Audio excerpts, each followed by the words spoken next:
Welcome back, everyone. Here we are with the Gfinity G3 European qualifiers. Oh yes. This is the grand final. This Best is of the three one. between PR, Power Rangers, this powerhouse of Russians and Oh, Belarusians yes. and Ukrainians. You know, they're so good in their current form. They've been playing so well today. Earlier on today, two pretty much 15-minute GG games set. So standards are set higher for Power Rangers this game. However, though, on the other side of things, you've got your House of Game as well, pushing for the ranks, battling it out, making it way to the grand finals as well. What do you think the chances are? What do you think Hulk got for them? Well, I didn't realise that Maglev Gangtrain was playing with them. He was tagged up with a different name, but he's been around for quite a while, played with a couple of the Swedish tier 3 teams. Then Mango Banana, Lebanese guy, like I said before, played with the original KP before they became Speed Gaming and brought on Eternal Envy and Bone 7. Then Quicks, same story as Maglev. He's been around for quite a long while, played with a lot of the Danes and Swedes. Yeah. But they performed really well. The last best of 3 we saw between these guys and Central of Fear, Klasinki's team, that was a really tight best of 3, and it only came down to the last game where I think COF really were out of breath. They were done for the day. The first 2 hour-long games, that really put them through the races. That was painful to watch as well. Especially in that second game where he literally had like a base race at the end. Like, that never happens There anymore. were like 3 base races in the last 10 minutes. Yeah, that was absolutely crazy. So there's been some really good Dotas today, guys and girls. I was about to say goats and girls. Goats as well, if any goats out there. But yeah. Every time I hear goat, I think of that YouTube video with a goat climbing ladders. That never gets old. Ladder goat. This goat is so funny. You're so random. But here we go. Teams are in the lobby. The game is loading. We are getting ready to go into our character selection. Here he is. Now, I think drafting-wise, this is where it's going to come down to the wire. HOG, they've shown they can draft very strong lineups. Yeah. I think they only really struggled when COF had Slark, played by Klasinki, and that was his strongest hero by far. But Power Rangers, they've shown that they can play the mid-game, the long game, but they excel at playing that early-game pressure with heroes like Enchantress, Vengeful Spirit, coming online very early with great spells and great minus armor skills. Got like the little pre-game spam on the icons there just to put you off while you're talking. Check your APM before you play. First ban out there from PR. Yeah. Treant. Treant. A hero that does very well against their early pressure. I mean, they want to dive towers, they want to kill people relatively early on. Treant's living armor obviously puts a stop to that. Instant ban of Doom after the Bat Rider from House of Gamers. Yeah. That's pretty much metagame ban. Final ban we'll probably see something like Lycan or a Brewmaster. Yeah. Probably the Brew, looking at the way House of Gamers like to play. They have played it, but we've seen a lot of Brewmaster. We've seen a lot of Brewmaster today. So Lycan gets banned that second, and Mirana gets picked up first of all by Power Rangers. Obviously, a very strong hero that goes up very well with their their core strat. So it's sort of almost like it's like guerrilla warfare, hit and run away, Moonlight Shadow, boom, got them. They've taken a tower. They've done what they need to do. That is exactly what Power Rangers are all about, right there, Durka. I mean, also the early burst. Starstorm and Arrow is great for taking down heroes early on, and then she can transition into a semi-carry, sort of 25 to 40 minutes into the game. There was that one game with PR where I thought, okay, this Mirana has... Oh no, that was actually my insanity. Mirana sort of went Manta, BKB, then MKB. I thought, no DPS whatsoever. All of a sudden, she leaps in and starts killing everybody. Yeah, it was like, oh my god, what's it? You really can't underestimate what did this Mirana eat for breakfast? Give me some sort of thing. But Shadow Demon getting banned out there, almost... obviously, that's going to work well for House of Gamers. Obviously, it denies Power Rangers having that as well. Obviously, if they did want to go down that route to set up the Mirana arrow. I don't think they played that before normally. They normally go something different anyway. Yeah, they usually go with a Bane, but even then, they don't rely heavily on that setup. Yeah. They play Mirana with a Vengeful Spirit or an Enchantress or a Gen. Something that doesn't have that initial disable. Yeah. They can still make it work. I think the Shadow Demon mainly here is it's very good against the Arrow. So if someone gets Arrow, they can disrupt them. Yeah. Take them out of the fight so they're not focused down. Agreed, definitely. So second pick now for the House of Gamers. See how they're going to run this. Obviously, they've got their core support there. Shadow Demon. See how these lanes are going to pan out. House of Gamers, they've really got to be careful about this. They've got to think, how can they shut down the early push strat of Power Rangers? They need to slow that down. Like, we've seen teams try various different things throughout the day. Now, they tried Death Prophet. You literally just using Death Prophet ulti purely for defensive reasons. Because, but they just, Power Rangers didn't care. They're on top of that Death Prophet. They silenced her. They just wiped her out.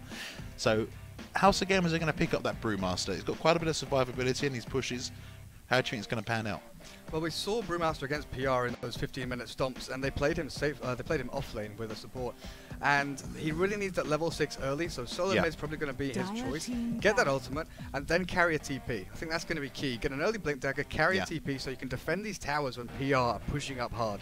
But Nature's Prophet, a great hero there. Cheshire Cat, or Kitty Cat as he's now named himself. Yep. He loves playing that hero off lane. He gets so much out of that lane that you would not expect. Such a strong Nature's Prophet as well. Does so much damage, or really gets himself into the game as well. Not scared to go and help gank as well. That's just the glory of the Power Rangers lineup that we're going to see here today, I think. Well, House of Gamers are still thinking that they're going to go for a Mirana combo, so they've banned out the Bane, and Enchantress banned out by Power Rangers. Yeah, I mean, exactly what we said there earlier on. I mean, if House of Gamers seen some of Power Rangers' earlier strats, they don't necessarily have to run the Mirana with a Bane or Shadow Demon. You know, they set up Mirana earlier with like it was Magic Missile from Venge as well. But they got quite a few possibilities that Power Rangers can make work. 10 seconds. So Enchantress will get banned out as well by the Power Rangers this time, actually. I kind of like that Leshrac ban for Power Rangers. They see the Shadow Demon, and you don't really see that first picked when Mirana's already been taken. Yeah. You know, it's a decent support all in all, but it doesn't have any skills that allow you to excel in team fights or laning phase. So banning out the Leshrac obviously is a really old school combo where you disrupt into Split Earth and you find kills here and there, try to roam mid. Very potent combination. But fourth ban now from House of Gamers. It's really difficult for them now. What do we ban? Because Power Rangers have such an open draft. There are so many supports they can pick up. And I think that's really smart. They're not thinking about certain strats. They're thinking about flavor of the month. And right now with the CIS teams, Na'Vi, Kuroki has been playing Skyreth Mage. Power Rangers has been picking it up. This really is a hero that's come into its own, especially against Brewmaster. The silence from him and then the ability to nuke people down with the Arcane Bolts rather than right clicks is so potent against someone like Brew.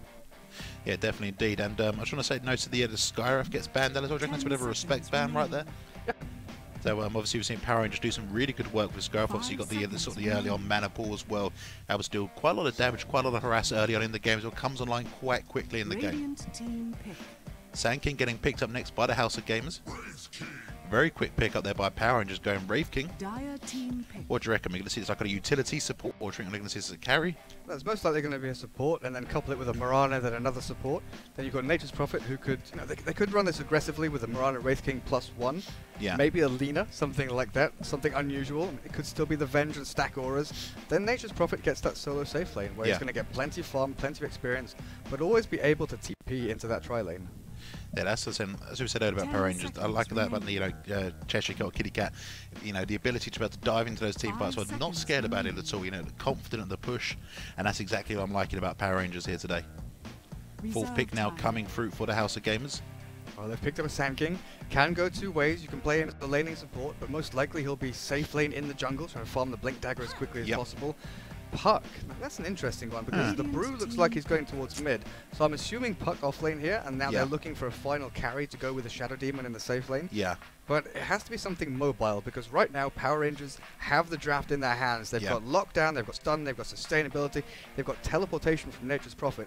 House of Gamers, sure, they've got some pretty good early game spells, but laning potential wise, I really do think PR have that dominance in hand. Yeah, PR are definitely going to be looking at winning these laning phases, getting some early kills.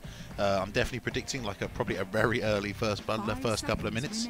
Definitely Power Rangers style, and then probably a tier 1 a couple of seconds later as well. I mean, they banned out Enchantress themselves, so I don't know if they'll go for that full-on push. Chen is still there. I mean, when you see an Enchantress ban, especially when it's against a team that you haven't played against, so you haven't seen too much of, you don't do your background on teams like House of Gamers because they haven't been around for a long time. An Enchantress ban really does indicate a Chen pick, because Enchantress is, not really a counter to Chen, but he can steal his creeps. Chen can't really steal them back because they're still going to have the timer on them. Yeah, definitely. So I don't know. Like I've seen a few sort of various opportunities that Power Rangers could have picked up Chen to help with that sort of early push strat, and they seem to have avoided it. Do you reckon they've maybe got something against the Chen? Maybe they don't like playing with Chen? No, I don't think so. I mean, they've picked up Enchantress a couple of times. It's just that Chen limits your laning phase, and PR are such a good team at taking those lanes and getting an advantage there, and then continuing that advantage into the mid game. So, you see them take kills early on, get one core item up on one of your heroes. Let's say, for instance, when they were picking a lot of Slardar, they had Slardar and Dazzle. They'd have that laning composition, get the Slardar a blink, and then go around roaming. Then that opens up space for heroes like AA, for instance, to go into that lane, farm up an Ags, throw ultimates across the map, and find farm that way. Now, there's the Weaver ban out and DK banned out by House of Gamers. So it definitely does seem both teams Well, know what's going on here. House of Game is banning out a solo Yeah. mid, which PR are probably looking for, and PR banning out that Weaver, which could be run up with that Shadow Demon as a carry. Yeah, yeah. So limiting opportunities there for House of Gamers. But most importantly, yeah, locking down the Power Ranger potential. How they're going to run this mid now. Not quite too sure how they could run in the sort of mid role now. I mean, they definitely still got quite a few different options they can choose from. Eating into the last bit of time now. We're going to the bonus time. Final picks now from both sides. I think the best thing so far about House of Gamers is the ability to switch up their roles. With that puck, it allows them to put puck mid, depending on the final pick from Power Rangers. Yeah. And then put the Brewmaster in safe lane with the Shadow Demon, because you've obviously got Disruption into Clap, giving them kill potential on whoever's up there. Then Sand King can sit in the jungle with Sandstorm, get his Blink Dagger on level 6. Yeah. But then, you know, you're looking for another hero here. You can't really go too greedy. You don't want a hero that's going to take jungle away from the Sand King. Yeah. Yeah, Sand King's nearly really get ready. He needs to get that Blink Dagger online sort of the first sort of 10 minutes ideally. So there's a life stealer. Definitely someone who can be taking advantage of that jungle. Well, I think mainly here it's the Lifestealer, like I said, going to be going carry with the Shadow Demon, and they Yeah. will stick with the offlane puck and the solo mid Brewmaster. But there's always going to be the opportunity to switch up if they need to. I mean, PR's Yeah. final pick here, I think DK was a good shout. The fact that he can push down towers relatively easily. When Brewmaster gets level 6 and Blink Dagger, he's going to leave the lane, obviously, to try and find kills. Yeah, Because he yeah. can't kill that DK. So when DK's left 10 alone against a tier 1 seconds tower in Dragon form, that thing just Yeah. falls so quickly. Oh, it just goes down. Yeah, no problems at all there. Final pickup now for Power Rangers. Now, what do they need to round this out? They've got Mirana, AA, Wraith King, so they've got Stun, Cold Feet, Chilling Touch, Mirana, Arrow, Starstorm. Excellent killing potential in that lane. Nature's Yes. Prophet off lane.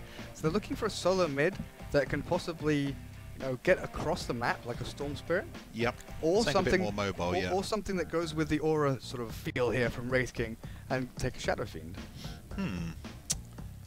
Or they could go full out, CIS style, pick up a Queen of Pain. Yeah, see, I was going to say Queen of Pain. I was like, I think Queen of Pain would work quite nicely there.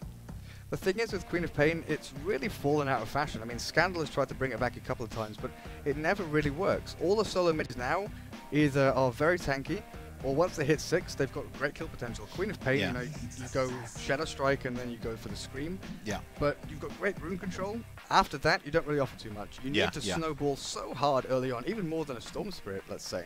The Yeah. Storm, he can still zip across half the map and find someone to pick off. Yeah. Queen of Pain, you need the rest of your team there just to get kills. Yeah, agreed completely.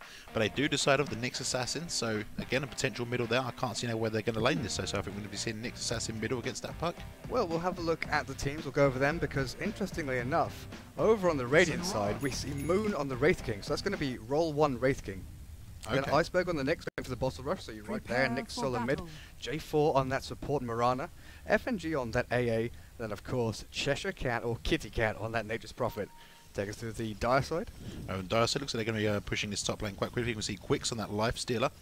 And then we're seeing... I'm going to just change this up very quickly. Malamet on the Brewmaster. Right behind them as well, we'll be seeing on the Sand King, Maglev Gank Train, who's... first that's a name change. I think that they haven't changed any lineups, have they? No. Key will be going on Shadow Demon. And looks like middle will be seeing Mango Banana on the puck. Now, it's going to be off-lane puck. Off lane, beg your pardon, yes. Oh, we see a smoke here from PR. They love doing this move down the middle lane and up into the Dire jungle. They're going to catch someone out here. Brewmaster's going to be the first to get spotted. Wraithfire Blast. Hello. And here we go. Impale from the Nyx going to come after the arrow. It's Chain going to be an stuns. easy first blood here. Nice disruption. They're It's not just gonna going to be delay the inevitable, really. They can't really get him out of there. They Yeah. can't go for more. No, there's the Shadow Demon going to back up there. Ancient Prison hadn't put any skill points in yet either, so he could have gone Chilling Touch as well to give him that extra bit of damage. Wasn't needed though. Nice sentry ward there. Yep, so that's going to block out the hard camp straight away. So they know Sand King wants to be stacking this as much as Yeah. possible before he hits level 3 and then go in there for the kill. So it's a really nice start there for Power Rangers. Straight away in for the horn goes. Aggressiveness straight away getting in their faces. Well, you called it Limit- first blood yeah. before, before a couple of minutes. That definitely was. It's always nice when you say something and it happens as a caster. That's like a kind of moment. So here we see Key on the top lane there. Maybe slightly out of position if the A can catch him. He's got Mirana right behind him. Shouldn't be an issue. So they are going to run this aggressive trial in Wraith King, AA, and Mirana. Yep. And again, I'm going to keep repeating this. Killing potential galore. I think the only one they're going to have trouble with is the Lifestealer Quicks. Well, he's going to have to be quick on that rage button, though. Yes. And I don't think there's any other choice. He has to go rage level 1. See the block out as well. Sand King Obviously not quite too sure how this camp's been blocked out. He's going to come across that observer though. Is that in range? No, not quite. Is it not in range? Oh, no, it's not. I looked at that, I just assumed, but I should never assume. And Nature's Prophet has gone for Null Talisman level 1 with 2 The second sentry up there is out of range of that observer ward as well. Oh, are you kidding? Yeah, they put 2 sentries down and that's out of range as well. Wow, that is really on the edge, but disruption here. Arrow going to fly out, going to hit there on Maglev Gangtrain. He's stunned up. Ancient Apparition going to be the first to fall, but they might get a cross kill here on the Sand King. Taking plenty of damage. The slow from the Wraithfire Blast going to take him down. They find that. No mana to continue here on the Lifestealer. They will have an arrow in 3 seconds, but they can't dive behind that tier 1.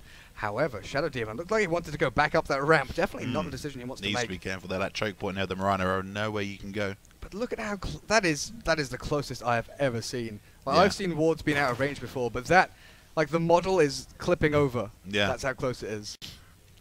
But Sand King's day's been ruined already. Can't get to the easy Oh, camp. Lifestealer on top lane. No, this is not where you want to be. He hasn't gone for a single level in Rage. He's gone for the Feast and the Open Wounds. That's definitely a mistake from him.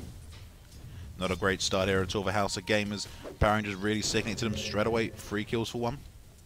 How are we doing on this bot lane? The Puck doing decently, 8 for 0, and the Nature's Prophet 9 for 1. So that's a pretty even lane so far. Yep. Cheshire Cat really sticking it to Mango Banana though.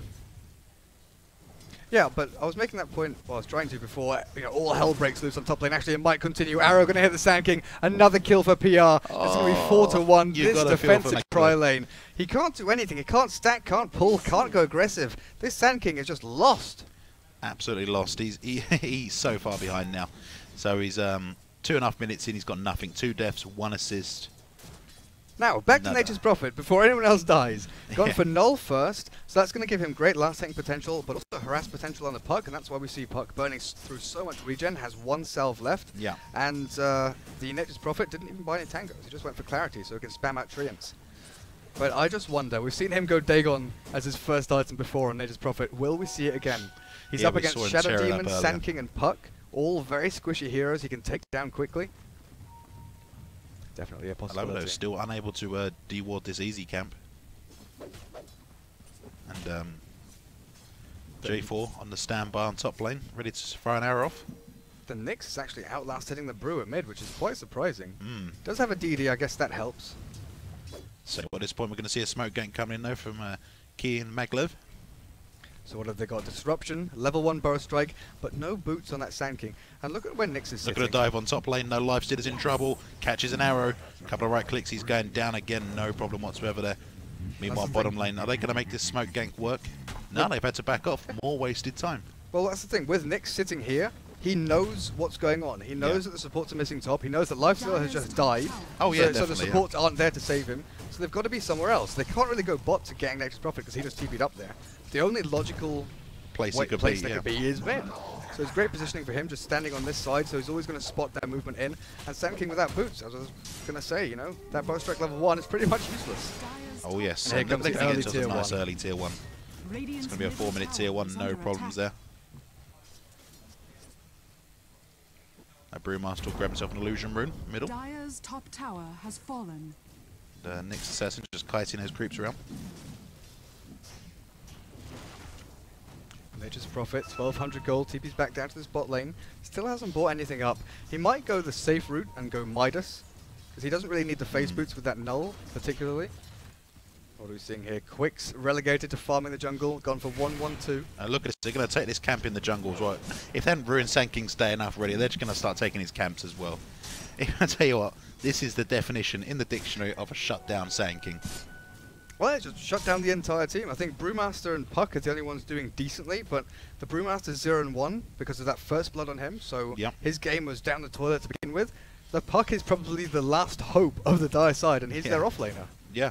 Oh, Sand King, Maglev Gangtrain, he's only got level 1 Bow Strike, there's the Wraithfire Blast. No mana for Arrow, but I think this is a dead Sand King regardless. A couple more hits from Moon, and down he goes. Ouch. One big swipe from the Bone King's sword. Not and good. then hear the little chuckle from him. I guess you can't say Wraith King chuckles. I don't know what it's classed as. But Quick's finally learning his lesson. Laughter. Mid lane, Impale onto the Brewmaster is level 6, so he can throw out that ultimate when needs be. Yep, that's going to be a bit of a safety net for him. He gets that primal split. Oh, J4 in a bit of trouble there. Sato Blast actually flies out onto him with the Brewmaster A chunk of illusion. damage there, didn't it?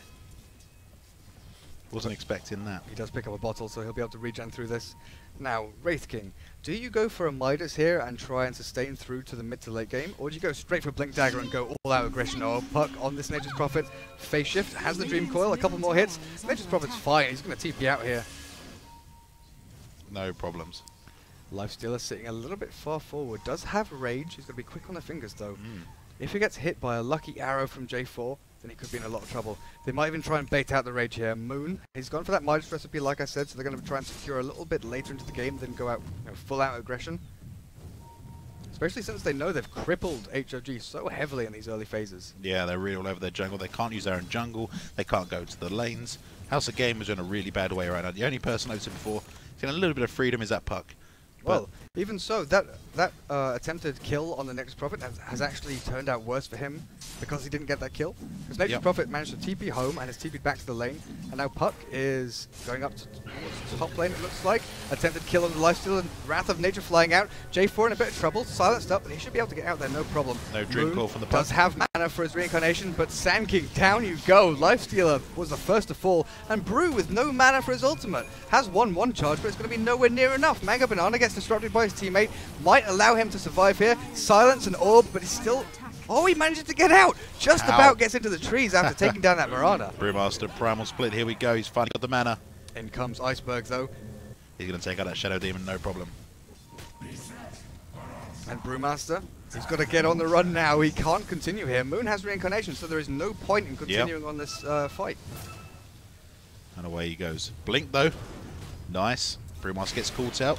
There's the Nature's Prophet as well, as always, cleaning up the mess. Sprout comes through. This is not looking great for her House of Gamers. Tongue twisted there. HOG. Now, Maglev Gang Train, what's your plan here, my friend? He's getting a little bit too close for comfort. Yeah, a level 3 with brown boots. Going up against the full push might of Power Rangers right now.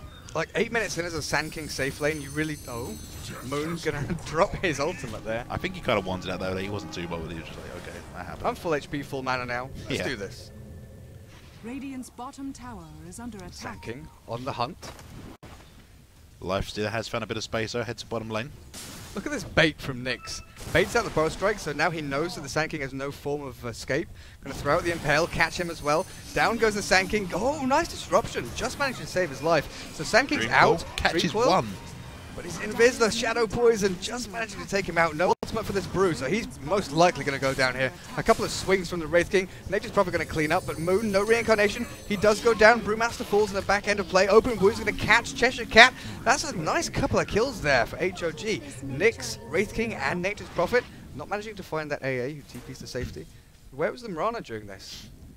Well, she's running away from the jungle. She must have been on the sidelines. Didn't quite catch her though. And Tier 2 tower denied. Let's take a quick look at the graphs. I mean, it's at that stage of the game where there's been so much action now. So PR had about a 5,000 gold lead. That's dropped to about 3.5. That might drop below 3,000, down to about 2.5 with all of these big kills. Experience-wise, we're expecting to see that plummet, really, because of those big, high-level kills. Wraith King, level 8, whereas the rest of, HOG sitting on level 3 and 4 is, across the board, really. It's not looking too great for these guys right now. But it's one of those situations where PR have 3 heroes in the top 3 of net worth.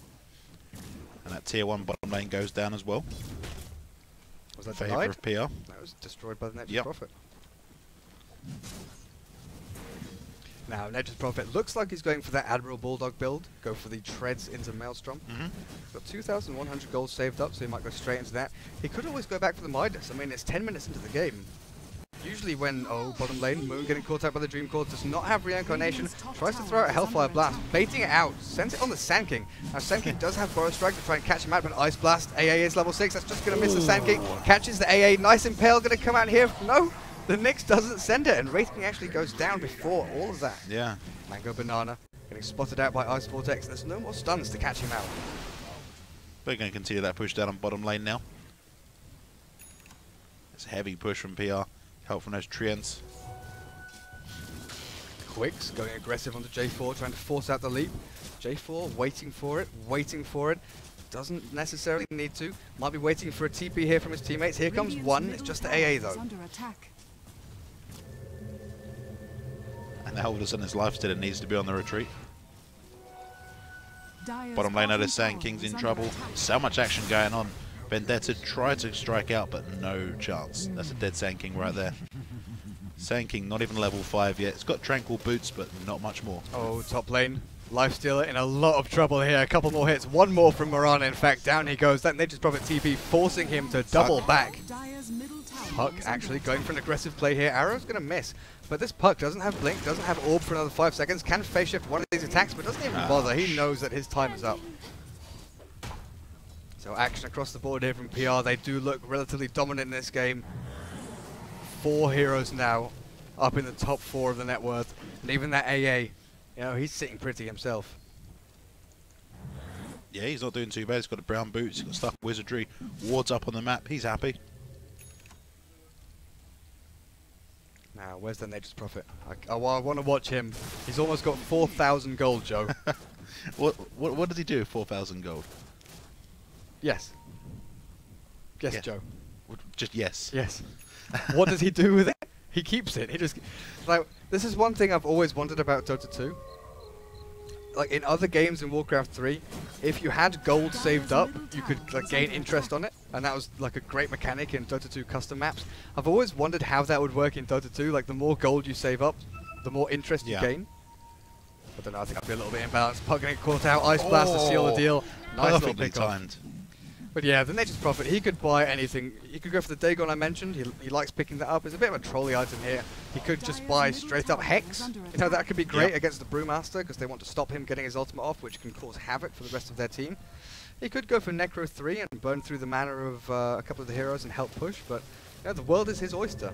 He's 4 and 1. He's going for the Dagon. Okay. Oh, And Blink's done Blink. here on middle lane. Shadow Demon taking a bit of damage. Catches the arrow from Mirana, which Nice 2-man completely Burrow wipes Strike him out. and the Brewmaster ulti going to finish off that AA. Can they find anything else? Moon, do you have your ultimate? He does have Reincarnation. It's going to slow down HOG. Quicks rejoining the fight. Nice wanna stun keep there fighting. onto Moon. Tornado up onto the Nyx. Burrow Strike. In comes the Puck. Silence, but Moon is still surviving. He can get a couple of hits off, but down he goes. And now Nyx is caught between a rock and a hard place. 3 heroes hammering away, but in comes the Dagon from Nature's Prophet, finding a kill on the Lifestealer. Nyx. Oh, where's that Mirana? Finding a kill on the Sand King in the back end of play, in fact. And Nyx wants to go back in on this. Vendetta's up. He's got enough mana for that Impale. 4 seconds until he can throw it out, though. He walks in range of the tower, and Mango Banana's like, okay! What are you doing? I'm going to take this one. Arrow not quite catching Mango Banana. No, Ice Blast won't catch either. J4 needs to be careful here. He's dead. Nature's Prophet's going to TP and Dagon him. Look, here he comes. There it is. Dun, dun, dun, dun. Oh, he can't escape now. AA takes the last hit. The thing is, Nature's Prophet actually dodged a gang on bot lane from the Shadow Demon and the Brewmaster, and also helped get a kill at mid. 2 birds with 1 stone. Oh, yes. Really nice plays there from Nature's Prophet. So he's just going to max out Dagon now. Blink Dagon is just going to be flying across the map, Superman style. Why not, eh? Why not? Now, Moon's item progression hasn't been great. The Midas is going to help with this, though, which I think was a good idea from him. Yes, definitely. He's got everything on the courier.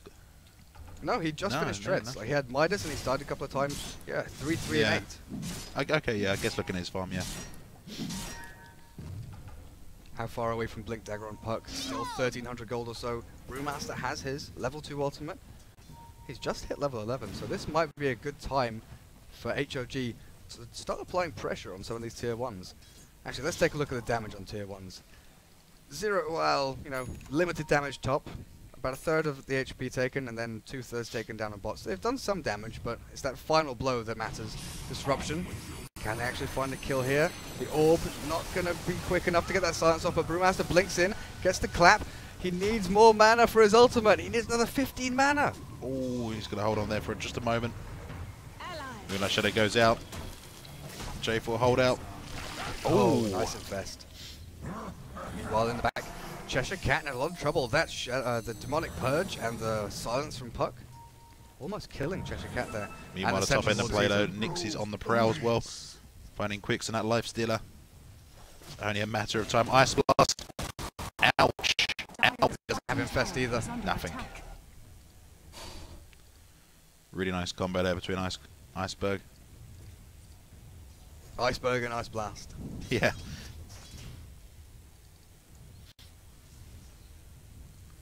Mango Banana back on that bottom lane. Now let's see how these gold graphs have progressed.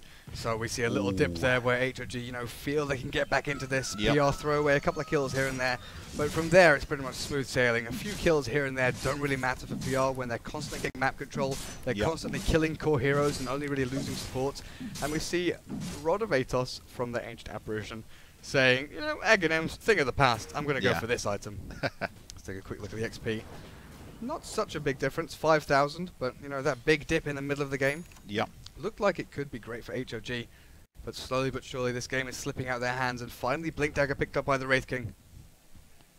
That's just going to allow them to move below to these team fights as well. Really allow Power Rangers to control these team fights, allow how they're going to initiate, you know, go in and out as they please, pretty much. It's not looking good. Brewmaster, level 11, got his level 2 ultimate, smoked up, ready with that Blink Dagger. He's going to walk into this Nyx, possibly, at Dire Sentry Ward. Let's just keep a view on that vision range. Vendetta. Impale is misses the Impale, but I don't know, Brewmaster, he's got a Bramble split, he's got forced to use his ultimate forced it, there. yeah. That Storm Spirit, well, Storm aspect, gets the Tornado up. There's the Sentry placed down. Nature's Prophet finds a kill in the back end, but there goes the Nyx. Where's the rest of PR? In they come. Moon blinks in, looking to try and kill one of these Brewmaster Brewlings, but no, he gets taken down far too quickly. The rest of his team, nowhere to be seen. They're all up on top lane. Now Brewmaster going forward on the aggressive. This is Moon getting far too ballsy. Overzealous play from him, and the AA as well. He's going to go down. Got a few one charges. He actually should just TP out here. Yeah, it looks like on top lane, J4 and Kitty Cat are just trying to sort of ride on that, see if they can try and at least pressure this tier 3, try and get something from this, but that was not a great exchange. Power Rangers that are 3 for 1 pretty much. Yep, I mean, AA got the Ice Blast out at the last minute. I thought he could TP out, but then in come the Puck. He had Dream Coil ready to go, so that was never going to happen. Now, Puck, Blink Dagger, they've got great initiation range. They've got DD on this Brewmaster. 60 seconds until his ult's back up. They can start making things happen in the next couple of minutes. They could. They need to start taking some more tier 1s. They need to try and get some of these tier 1s down. See there, that's where they want their wards placed. They want a ward watching this dire jungle, and they want a ward up here watching the movement from bot to mid lane. Yep. That's exactly what they want. And now the Radiant, they want a ward watching their Ancients. They want to know when PR are moving. There's this Nyx going. Looking towards mid. Has Vendetta. He's going to kill a creep with it. He's actually not going to kill a creep with it. Oh, there we go. Oh, going into Sandstorm just in time. Now that's really heads-up play. Oh! Talk about heads-up play. That's absolutely sickening. That's got to be the unluckiest play I've ever seen. Well, the thing is, Sand King is like, okay, Wrath of Nature's flying across the map. I'm going to Sandstorm and dodge it. Okay, Ice Blast hit me. I'm going to Burrow Strike into the... Oh my god, I'm dead because Nature's Prophet has TP'd ahead of me. Yeah, he's literally TP'd to where he Burrow Strikes it. That's so unlucky. Well played, though. Well played. And here we go, Nature's Prophet on the other side of the map now. I think they're going to try and find a play on Quicks now. Blink Dagger coming in as well. Dagon forces the rage. Ice Blast going to come through. Catches Shadow Demon as well, but that's going to be a dead Nyx. Brave King needs to get out of there as well. He's in a lot of trouble. Sends the stun out to Shadow Demon. Brewmaster comes as well. Thunderclap as well. Kitty Cat wants to slice to the pipe, but he's going to blink to the trees actually just to safety. Really nice placement there on the blink as well. The strength of Blink Nature's Prophet. Yeah. But the thing is, now Moon has kind of transitioned from that one role into just being this brawler. He doesn't really care if he dies because Mirana this whole time has just been farming. Has Maelstrom 20 minutes into the game as a technically a support Mirana. Yep. Been pretty happy with that. Also, they've been pressuring that tier 3. Tier 3's taking some damage on the top lane. Not much, but it's definitely a start for these guys. They are giving HOG a little bit too much breathing room though, because the Lifestealer, slowly but surely he's building up incremental items, going for Sanjin Yasha out of phase drums. Don't know what he's going to go for next. Might go for the, might go for a Desolator, might go for a late Armlet, but could go for a Mjolnir or something like that. He needs some more DPS to deal with these tankier heroes like Wraith King, with Nyx with that Spike Carapace. Although he doesn't really care about it when he's in rage. Oh, this Wraith King is going full out brawler. Midas, Blink, and now into Blade Mail. Oh yes, he's just there to basically go look at me in the team fights. Hit me while everyone else hits you, basically. That's all he wants.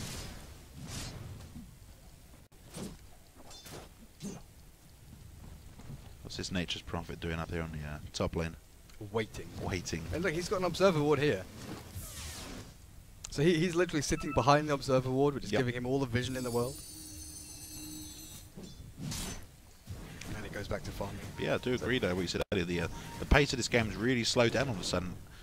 House of Gamers have just sort of managed to get a little bit of farm going. Slowed down the Power Ranger push for now, but is it going to be enough? J4 Quick's moving in on J4. Shadow Demon on the sidelines as well. They've got Dust. He's dead. Yeah, nothing J4 can do there. Nice Burrow Strike as well. Ice Blast is going to come in. Catches the Sand King. Here comes the Nature's Prophet to back a play though. Gets a nice little Dagon kill. Do they have Dream Coil? No, not quite fast enough. Very close indeed. They really wanted to find that kill, Nature's Prophet, but instead they wasted Dream Coil. Oh, really nice Blink silence there from the Puck. Yep. Does the Nyx manage to find anything? Does get the Spike Carapace, Mana Burn, but I think that's just his downfall. Yep. Nature's Here Prophet. comes Dyer's Kitty Cat middle again. tower is under attack. Nature's Prophet. Nature's Prophet. You can't go for this though. Mega Banana's on 2 high HP. So now, Nature's Prophet with this Dagon Blink, all he's offering is single target burst. Yes. So if the Nyx dies, and the AA doesn't get a good Ice Blast, he has to rely on, you know, finding a low HP hero who's been made low HP by creeps or neutrals or something like that. Might be in a bit of trouble here. He's gonna no, of course not. He blinks into the trees. He blinks to the eating for it. He was like, it's gotta be here. Quicks is like, oh, I'm gonna Quelling Blade and find him, but no. Nada. Oh, bot lane, Epicenter, gonna come out onto AA. Can he dodge this for long enough? He's gonna get the Ice Blast off just about. No. Wrath of Nature, this is gonna be a double kill! Oh!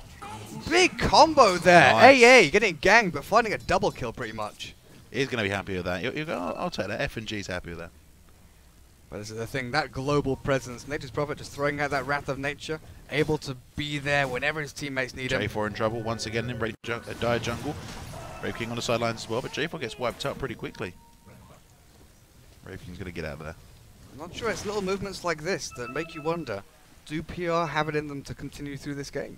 That's it. Like, kudos to House of Gamers. They managed to slow the tempo of the game down, make it you know, more their game than PR right now. But it's like you've got to punish this Nature's Prophet's item choice. He's gone Dagon, so you have to punish it. And here we go. Brewmaster jumps in, gets the clap off. He does have ultimate, going to use that straight away.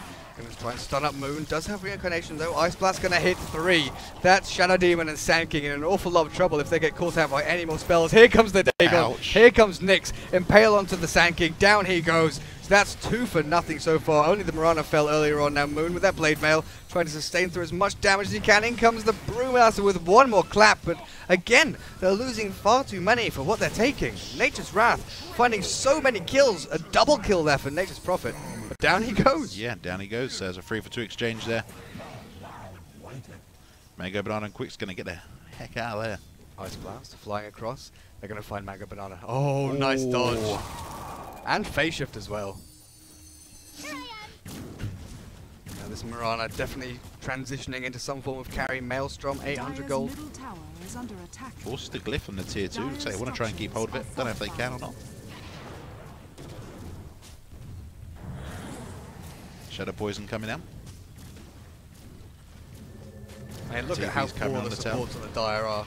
1500 gold on that Shadow Demon, but in comes Sand King, Burrow Strike, Cold Feet on him, 2-man Impale. Do they have Ice Blast? I don't think they do. It must still be on cooldown. Whoa, it was just Only it just came off cooldown. Here he comes though.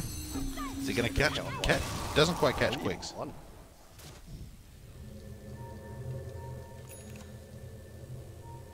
Actually goes for a Basher. Sanjin Yasha into Basher. Dyer's middle tower has been denied. Radiant's bottom tower gonna be a is denied under tower. attack. They really need to start Bottom utilizing tower this has Nature's fallen. Prophet, have him split push and TP in when he's needed. He's using Dagon to push the lane out. I mean, that is what they need to do right now. They need to push this lane out as far as possible, take a fight into the Dire jungle, find a pick off, have Nature's Prophet TP in when he can. Wrath of Nature's now unfortunately on cooldown. In comes that Lifestealer inside the Sand Oh, King. instant Vendetta though. Arrow is saving the Sand King. Not saving the Sand King. J4 going. It looks like he's going to go down as well. Couldn't quite save himself. Moonlight Shadow won't be enough. Gem taken from that Nyx after he died on Mango Banana. Finishes off a Yules. And that's Act as well for the Brewmaster. So some big items coming up for them now. But meanwhile, the push on the bottom lane, no. Cheshire Cat taking that tier 2. With his Dagon level 5. Now, Puck has plenty of items. Got Dagger, Yules. This offlane Puck, like I said, he is pretty much, he was their last resort. Now he's given space with the Brewmaster for the Lifestealer to farm up, so he's not looking too badly. Second in the net worth board now after having such a rough start. So those 3 core heroes from PR, which were leading the board, charging away with the game really. Yeah. Mirana's dropped, Wraith King has dropped, and now you've got Brew and Puck definitely catching up.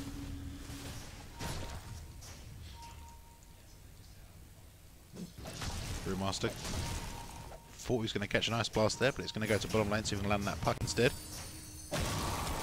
Oh no! And they get that gem back as well. Oh! He's fine. Sand King trying to do something about it. No way There's they not can much he catch can up do. to him.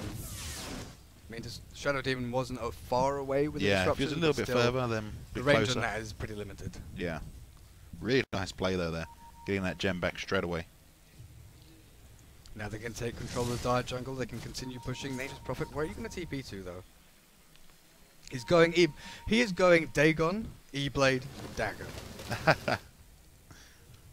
When you've got as much farm as this Nature's Prophet has, then why not?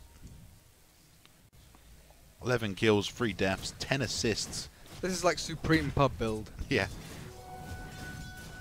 Except in pubs, you know, you see them cliff jungling and then never actually use the Dagon. They just buy it because that's the thing to do. Because it's shiny. Let's just stand up here. I don't want to kill enemy heroes, I want to kill neutral creeps. Dire sentries absolutely everywhere. They know the onus is on them to try and defend their jungle, but it's so difficult. They're expending loads of gold on sentries. They've got Lifestealer in that Sand King who's picked up his Blink Dagger. Well, he picked that up a good Arrow hits 3 or 4 minutes Brewmaster. ago. Well, it hits the illusion. I don't think they can find an opening here. Ice Blast is going to go into the It's on the way. Brewmaster. Where's it going to land? It's going to hit him. Nature's, oh, it's not Not going to quite. hit him. These dodges, so unintentional. Just wandering around like, oh, that happened. But Nature's Prophet sitting in his little pocket again with a ward in front of him. Always, Yeah. always ready to blink out and dig on someone. He might be in a bit of trouble here though. That's an interesting ward. Yeah, what? Oh, okay. But he's dead. Like, there's no way he can. There's no way he can survive here, John. There's no way. Drink coil, please. Flicks away and no problem. They're still spending. They think he might be around somewhere. But no, really frustrating for House of Gamers. I'm pretty sure the same thing was going through their mind. There's no way he gets away here. I mean, Yeah. even with Ghost Scepter, Oh, Brewmaster catching an arrow there. like even with the Ghost Scepter, the Sand King surely should have just stayed in Sandstorm, so he keeps that damage ticking Yeah. over, so the Blink Dagger doesn't come off cooldown. But not going through his mind. Really nice escape though. J4 on the sidelines. But J4's at the stage again now we can't really take on Quicks. He's got a few items now. Oh, he last hits with the arrow, so that's pretty good. This Lifestealer really trying to farm up as best he can. Okay, AA is going back for the Ags. This Rod of Atos has done like nothing for him. Iceberg getting caught out, Spike Carapace going to slow down the damage, but in comes the Lifestealer with a Rage, Puck, and then Brewmaster to clap him down into the ground. Gem retaken by the Dire. But that seems to be the biggest problem with Power Rangers at the moment. They seem to be losing a lot of... seems to be getting picked off a fair amount. Like, House Gamers just want a team fight as 5, and Power Rangers don't want to do that at all, really. Like, you definitely see that in the XP graph. You see the pickoffs definitely making a difference, but the farming efficiency of PR is just, you know, taking Yeah. it straight through the roof. 12k got advantage for these guys. But the thing is, they're buying troll items Oh, which don't Brewmaster. actually give them an advantage. So they've got an advantage in gold, but their items don't actually show that. I mean, sure, they've got E-Blade Dagon on the Nature's Prophet. Who's he going to kill? Right, Joe, do you want to make a bet? Who's his first target going to be? Puck. You think Puck? Mm-hmm. Not Shadow Demon? No, I think he's going to go big. He's going to go on Mango. Go big or go home. Yeah, he's going to go on Mango Banana. Go Mango or go Banana? He's going bananas. Ice Blast though, going to hit Key on his bottom lane. Shadow Demon could be in a bit of trouble here. So AA will fall. Will you not rise in my presence? I find that Observer Ward. And well, Key now needs to make his way back to base without getting Dagoned in the face by Well, look at Nature's Prophet. He started his TP over here. yeah. He's actually again gone back to top lane for the time being. Oh, the bash from Lifestealer onto Iceberg. Nyx goes down. HOG are coming back into this pretty strong. They've definitely got the team composition to take these pickoffs and group up as 5. We haven't seen much from this Brewmaster. He's level 17. He's got level 3 ultimate. But they haven't been playing in big team fights. They've been fighting pickoff here, pickoff there, PR being out of position. You know, J4 and the Mirana trying to push top lane. Nature's Prophet. Arrow will catch Brewmaster down the pit. So they know it's happening. Yeah, but how do they contest? There's Moonlight Shadow, but J4 going to go in and try and steal this? There's the dust. Does it actually catch him? No, it doesn't. Ice Blast flies in. Dagon. Brewmaster has to use Primal Split. They're going to try and finish Roshan, or are they going to try and fight this? That Shadow Demon is on such low HP. Wow, Puck and Lifestealer are stuck up there on the cliff now. That was wrong. And Shadow Demon's going to die to Roche. Really bad play there. So Nick Sesson will go down and Mr. Finks. Nature's Prophet actually allows them to escape. He uses Treants and opens it up for them. Epicenter being channeled there. Do they have a stun? Oh, look at that. He's not quite going to take Sand over. King walks away. Oh, Nature's Wrath. Wraith King ulti forced. Mango Banana going to... Oh, Quicks gets hit by the Ice Blast. Nature's Prophet in the sidelines here. Oh, gets Youth as well. Going to buy him a little bit of time there. Just enough time for Quicks to get out of there. Cheshire Cat though, going to try and make something happen. Bissell Blade going down onto Nature's Prophet though. Does manage to take down the Lifestealer. Nice arrow there. Yeah, Great straight timing on on top that of him. respawn. Look at how quickly Moon is hitting. No follow-up stun, but they do have the Sprout. That goes straight through Rage, and that unstoppable streak, which Lifestealer has managed to rack up, goes straight down the drain. And here comes the final attempt at high ground from PR. It's been a long time coming, and you know it took them what 4, 5 pickoffs for them to finally realize, hang on guys, we need to go. There's Shadow Demon. Yeah. See ya. We need to take this game by the throat. We need to finish it now. It's 33 minutes in. Yeah. With our trolley items, it's slowly but surely going to slip out of our hands. Because HOG, they're not up there with PR, but they're definitely not an awful team. Yeah, exactly. No, they could have made it work for him if PR would have continued going the way they were going. Iceberg missing Spiked Earth there. And here comes the Brewmaster again, trying to slow him off. Primal Split is there. If he can get a follow-up arrow, he might not be able to get it off, and he doesn't. Down goes Brewmaster. Really critical arrow there. The House Gamers and PR can get take another set of racks from that. They're going to jump onto the Sand King. He's dead. Oh, manages to I dodge it. thought the Furion would go for that, but I guess he doesn't have... He's got 400 mana. He definitely could have got for that. He's going to shift second Q the set of E-Blade racks. Dagon and just insta-give him. Which he's going to do now.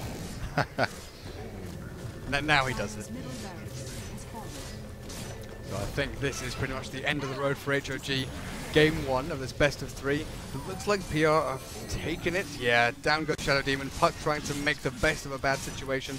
And he's trying to defend his base against all these creeps. And where's Lifestealer? Same thing. Gonna catch the Ice Blast there. He needs to get back. Nature's Prophet TPing. Nice blink there. The jukes from Mango Banana, but he can't juke that. Dodges the stun from the Wraith King, but he can't dodge the E-Blade Dagon from Kitty Cat. House Gamers have just got to watch as Power Rangers literally tear apart their base, building by building. Mirana now has a blink deck. Brewmaster going for the big ultimate Moon. Ultimate is off cooldown, so he's going to respawn after this. Blade Mail not doing too much against, well, not doing anything against Rage Lifestealer. Cyclone onto the AA, stun from the Earth Spirit. And how's this Wraith King doing? He's still getting stunned up. He's got plenty of survivability. You know, he's going to continue fighting through this. Epicenter, Lifestealer hitting him. Blade Mail going to kill this Sand King possibly. Still taking so much damage. But I think Moon definitely going to go down in the end. Where's the rest of his team? Too busy killing a Brewmaster to bother saving their Wraith King. Oh, nice arrow. Shadow Demon goes down. Sand King managing to blink away to safety. Arrows on cooldown as well. Oh, nice open wounds there. Going to do quite a lot of damage to that next assassin. Iceberg goes down. J4 is next. He has leap in 1 second, but he's going to die before it comes off cooldown. So FNG is kind of sitting in their base. Guys, I wanted to take tier 4s, and you guys are diving fountain. I also noticed that the Wraith King's disconnected from the game. Dire's middle tower is under attack. It doesn't say that. I think that's a bug. Yeah, it says. Oh, so he did. Only he's reconnected. Obviously, PR weren't that bothered by it. Well, he's dead anyway, so it doesn't matter. Yeah. He probably had a visual bug or something like that and Yeah. wanted to reconnect. Tier 4s falling for these creeps. That Treant. Come on, Micro the Treant. Hit the tower. Hit the Look, even his team is like, hit the tower. Cat's managed to do the job in as well. There's your exposed Ancient. And I'm really shocked actually that House Gamers haven't called GG by this point. Fair play, they have done very well holding off Power Rangers this far. I think they just want to stick it to them and show PR, you know, we're not afraid of you. Yeah. We're going to play up to your skill level. Obviously, PR have gone for, you know, a bit of a strange itemization on a number of their heroes. Yep. HOG playing super seriously all the way to the end. Iceberg at a backup play as well, trying to find a pick off, and he might find Mango Banana. And of course, this is a chance to qualify for G3. $30,000 prize pool to play up against the biggest teams in Europe. That's something you can turn your nose up at. Certainly isn't. Next assassin pulls in the game. Moon's lagging. I guess that's the reason for the reconnect.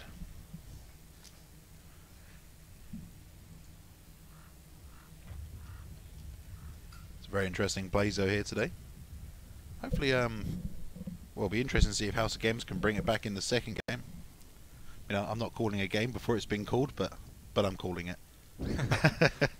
It's about that time. Yes. We can actually look at the gold graph.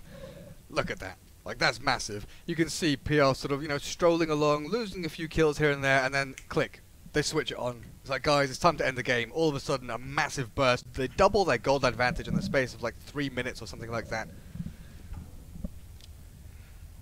Ready to go. Nyx is WCing. Yeah, Lifestealer's gone to the bathroom. World Cup, Warcraft, Water Closet, whatever you want WC to stand for.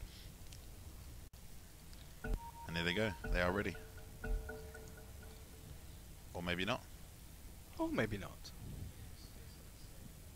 Resumed and paused again by PR. Not sure what's going on there.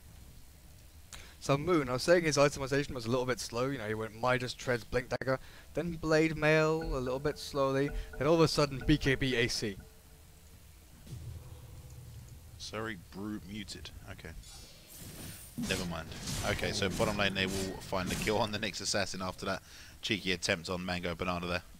That's kind of amusing that they have Brew, one of them has Brew muted.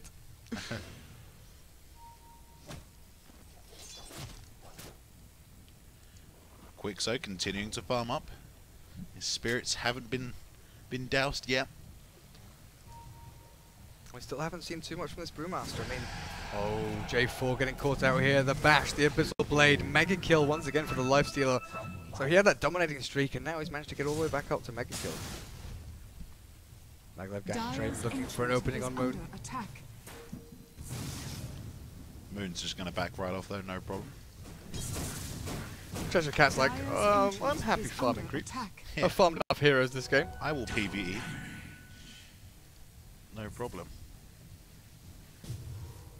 The disparity in gold right now really is apparent. AA with Aghanims.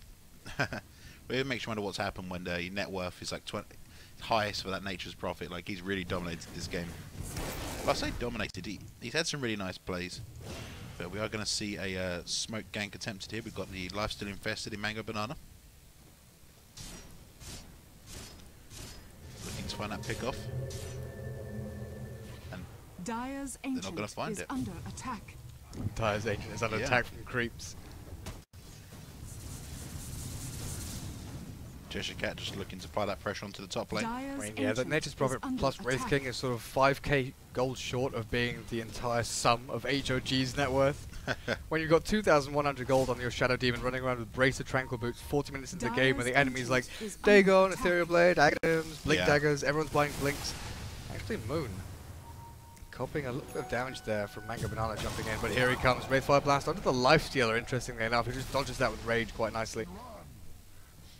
Could this be the final push now for PR? Looks like that's going to be the case. Illusory Orb to try and slow down this push. Does get carapace by the Nyx. How do they stop this? They've got Epicenter on the Sand King. They've got Dream Coil. They've got ways of holding PR in place, but the silence misses out there. Here comes the Sand King. Blink and misses Burrow Strike. Missing spells is not how you're going to win this game. Brewmaster jumps in. The arrow flies, but doesn't hit anyone. Iceberg in a lot of trouble. Where do we see the Epicenter? Is he channeling? Yes, he is. Here we go. The Blink in. He doesn't actually have Blink off cooldown, doing plenty of damage, but that Ice Blast. Who did they even catch? Does actually hit that Sand King. Sand King goes down. And Yo, Brewmaster all of a sudden on his own. Nature's Prophet. Where is he? Where is he? What's he doing? In their base, killing people. Uh-oh. He might go down to the Lifestealer though. Does he have buyback? No, he already bought back and TP'd in there to do that. Now Wraith King, just hit the throne. Come on, hit the throne. They want to take racks. They want to rub salt in the wound of HOG. Yeah, it feels that way. Really vicious play going on here. Well, it's kind of one of those situations. You guys aren't calling GG, so we're going to, you know, call GG for you. Yeah. The throne actually goes down to creeps. But that's a pretty dominant display from Power Rangers, beating HOG in the first game of that best of 3. Oh yes. So best of 3, folks. The winner of this will go on to the qualifier for G3. Yeah, they get that automatic place, the European qualifier. There is 1 EU qualifier and 1 UK qualifier. So for any UK teams out there, you've got to have 3 out of 5 of your teammates being from the UK or living in the UK. You can sign up at gfinity.net. There are going to be leaderboards, ladders. There's obviously this qualifier set up there. There's going to be information about G3 in August. I believe it's the 2nd and 3rd of August in the Copperbox Arena in London. Can't wait. Cannot wait for that one. It's going to be absolutely amazing. I mean, there's going to be a $30,000 prize pool just for Dota 2. Then there's obviously a number of other events with other games there if you're so inclined. Yeah. Any other inferior games may interest you. I don't know. Hey now. Hey now. Let's not go down that road. Okay, folks, so we're just going to cut to a very quick break while we get the lobby sorted for the next game. Game 2 of this best of 3. If Power Rangers take this, they qualify. See you very shortly.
Travel to freedom,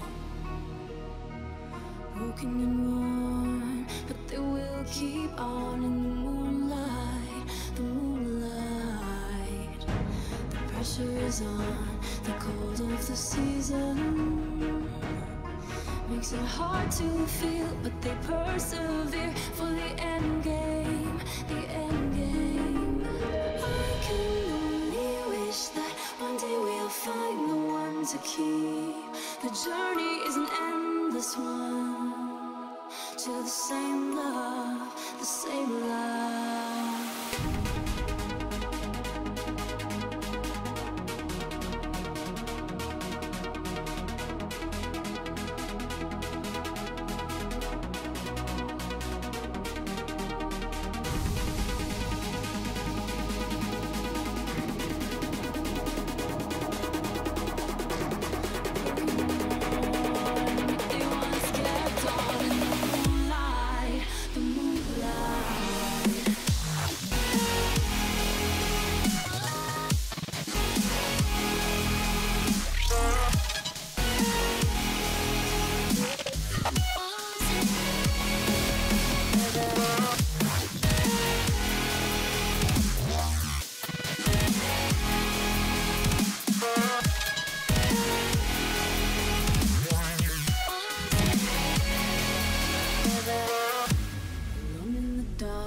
they traveled to freedom.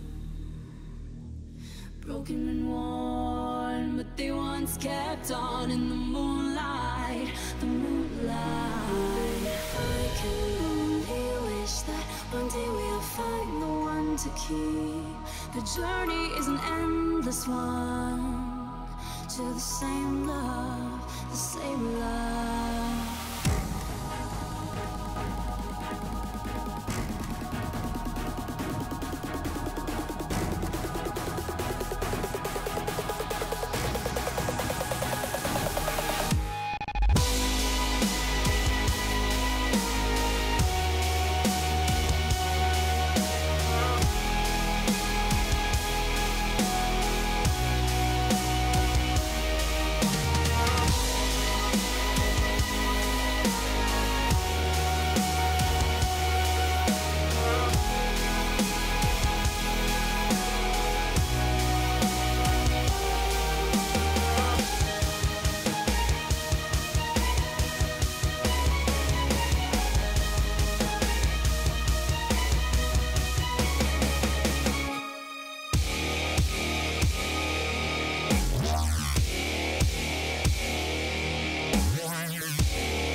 Kept on in the moonlight, the moonlight.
Hello everyone, welcome back to the G3 Gfinity Dota 2 qualifiers grand final, game 2 of the best of 3 between Power Rangers and House of Gamers. Oh now, yes. We saw Power Rangers there, you know, trolling just a little bit, but they definitely realized 20 minutes into the game, hang on, these guys are pretty good. Shouldn't underestimate them there. Definitely If shouldn't we throw underestimate any these more of guys. this rubbish at them, they're going to throw it straight back in our faces and try and take this game.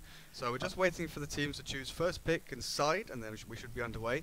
But that last game, PR going for some troll builds. Do you think we'll see the same thing from them, like Cheshire Cat going Dagon on Nature's Prophet, or do you think they'll go for something more solid? They know they can end games in 15 or 20 minutes, regardless of who they're playing against. You know, they do that sometimes against Na'Vi. They are known as the giant killers in the CIS scene.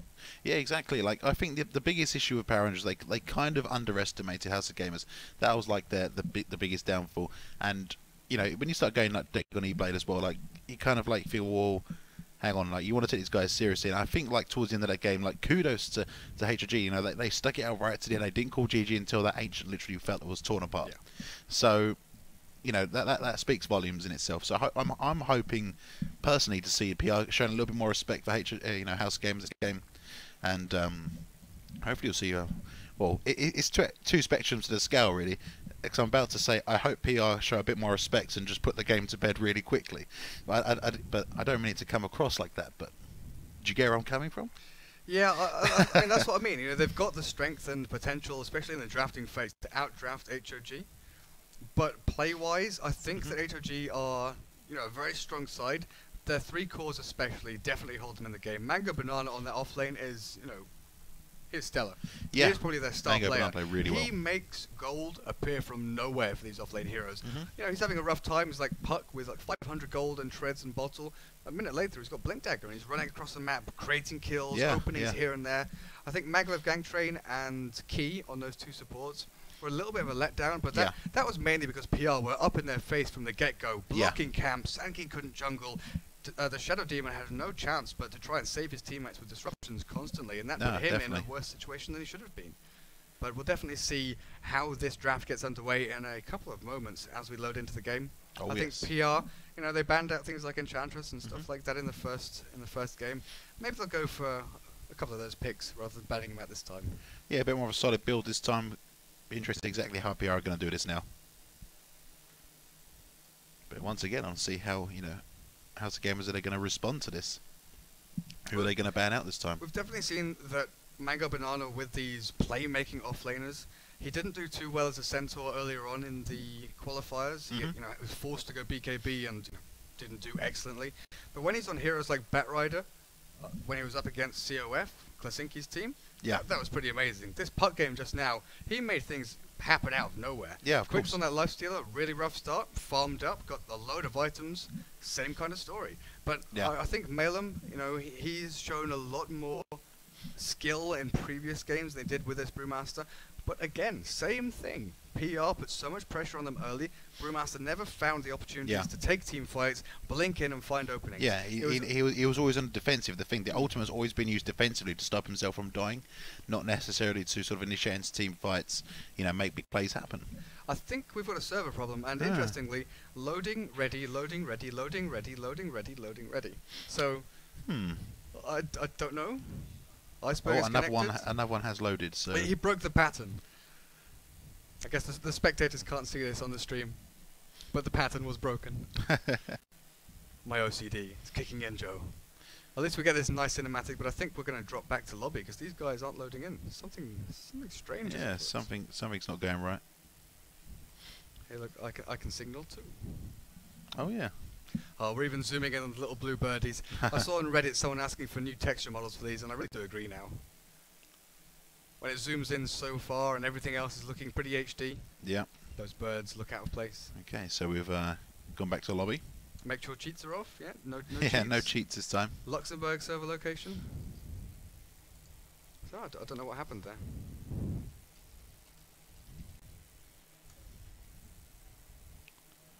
I think that's one of the admins. I think that's Thunderstorm being one of Bluesy's admins. I see. It always catches my eye, you know, people over there in the unassigned player slots. Who's that guy? Yeah, why are you here? Well, so often, you know, you get random people guessing passwords and joining lobbies. Like, even for the EU qualifiers, there was a guy that joined and pretended to be Zaori. Oh, really? Yeah, and he was all chatting, and apparently he was in one of their broadcasters' slots, and he was talking in-game. They couldn't hear him because they had co-casters muted, but everyone else in-game could hear him spamming and swearing. Oh, really? And yeah, it was a big deal. Oh, wow, I must have missed that. Okay, looks like we're going to hopefully get this lobby back underway. Now, who's your key player on PR? PR, although very trolley kind of, I wouldn't say trolley, but maybe some sort of throwaway items in the last game. I did like Cheshire Cowfield, you know, some really nice plays on the Nature's Prophet. That's who I'm digging right now. He sort of came out of nowhere, like a lot of these guys I'd seen before on they're Belarusian. They'd played together for quite a while, like Moon and J4 and guys like that. So they'd played with, you know, people like Scandal, and they'd played with a lot of CIS guys in in-house leagues and things like that.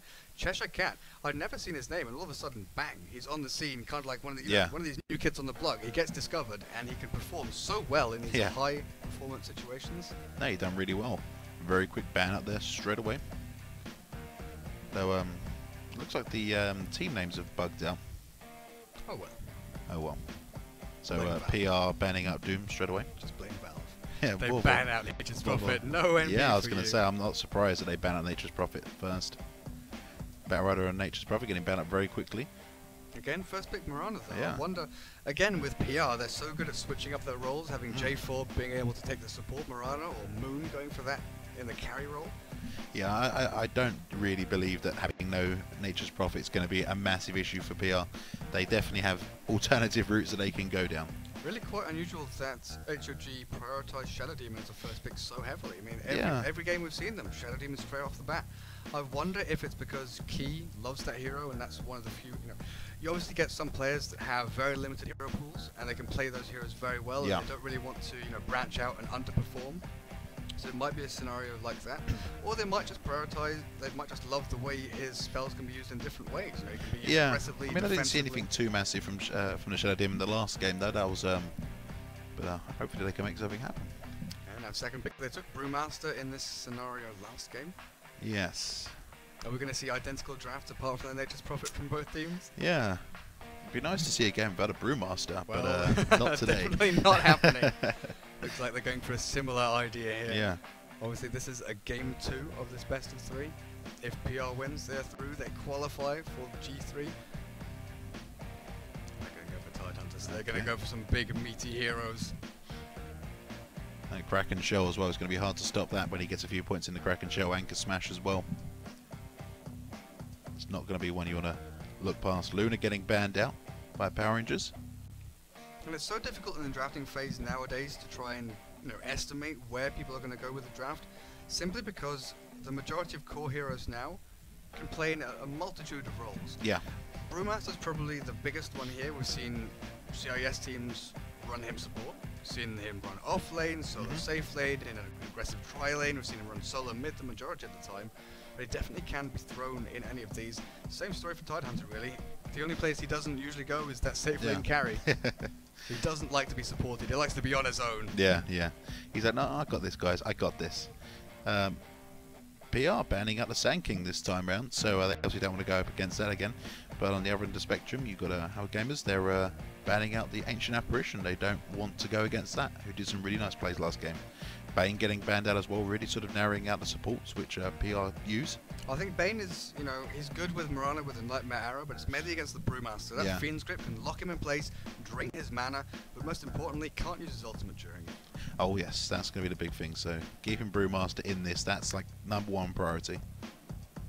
I just wonder now. I feel PR are going to play Silencer this game. I feel it coming, Joe. You feel the silencer. I feel the Silencer. Oh, we're going to find out very shortly. Next pick now, going for Hammer Gamers. House of Gamers. They could pick up a support, they could pick up another one of their cores. But again, difficult to say what they're going to go for. That ban on the Sand King is probably pretty good. They don't want to have to deal with that again. And this way, PR aren't forced to go aggressive tri-lane, because before, they kind of had to go aggressive, stop the Sand King jungling, go into the jungle to get that first blood, control the jungle with sentries and that kind of thing.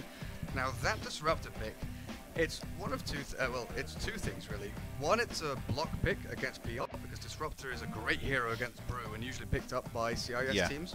The AoE silence from his Static Storm, the Kinetic Field, the glimpse to bring him back when he tries to blink away. But it's also a great pick with the Brewmaster, because Brew, he blinks in, he claps. If you're against heroes that can escape, like Mirana, you can glimpse them back into that Brewmaster's grasp. And Ogre. Ogre Magi coming out again. We see PR use these earlier. Very similar draft to what we've seen earlier today. Ogre Magi. Nice solid stun. 7 armor as well. If you want to dive towers, there are a multitude of heroes. Treant, Abaddon, but Ogre, more recently, got that stun, got pretty good attack animation and base damage, but 7 armor allows him to just, walk past the tower, and that's tickling me. Yes. Next pick now. For the House of Gamers. What do you reckon they go for? They've got 2 supports, they've got their solo mid most likely. Do you pick up your offlaner now for Mango Banana, or do you look for Quix's hero and pick up that? I think the key thing really is getting Mango Banana like a hero that he's going to be happy to do this offlane with. So obviously there's no Batrider in the spectrum. Puck's still there, but there's various. You might even see something like a Darkseer. I doubt very much that we'll see the Darkseer actually, but no, Darkseer could work because there's Tidehunter there, who's great at sort of initiating or counter-initiation, and when you've got Disruptor, the Kinetic Field, Static Storm, you want something else to be able to hold people in place or bring them into that field. Otherwise, you rely heavily on the enemy's positioning and movement. Because if they don't move into choke points and you can only catch 1 or 2 in there, that limits the amount of kills you're going to get. I think Dogs is a possibility. Clockwork is also another one, because they've got Glimpse and then Hookshot, Cogs. They've got great ways of locking them in place. I mean, Cogs, if you can get multiple people in there, then have Kinetic Field, then have Static Storm, then have Brewmaster come in with that sort of tertiary attack with the blink clap into ultimate. There's plenty of damage output. Yeah, definitely. There's Centaur War under there, so there's going to be your offlaner, I guess, with Mango Banana. That's quite a nice pickup. He's been very strong at the moment. I just wonder now if they go for their Exort Invoker safe lane they did before.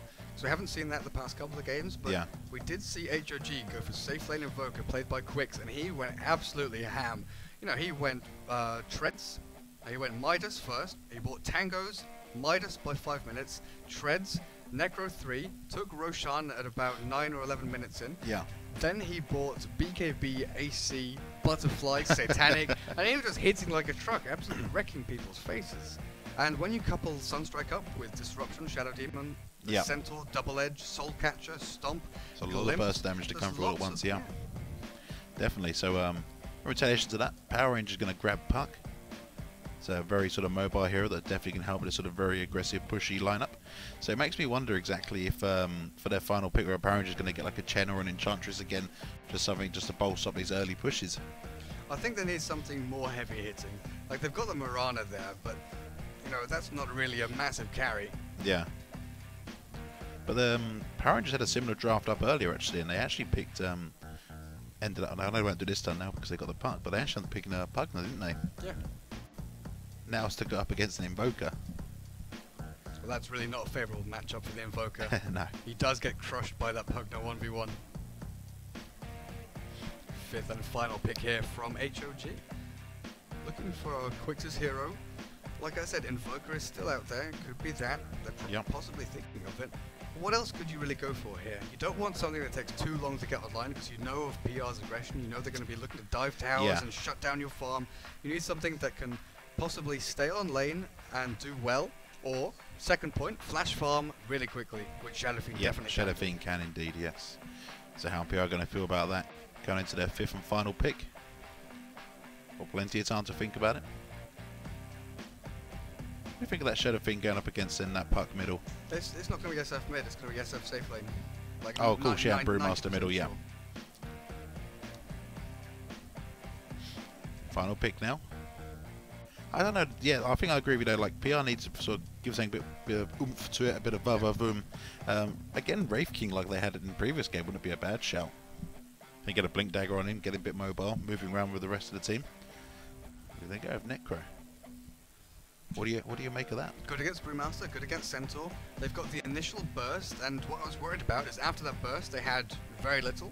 But with the Necro, it gives them pushing power, because he's got plenty of heal, plenty of damage. Heartstopper Aurora is good against the strength heroes. His ultimate's great against strength heroes.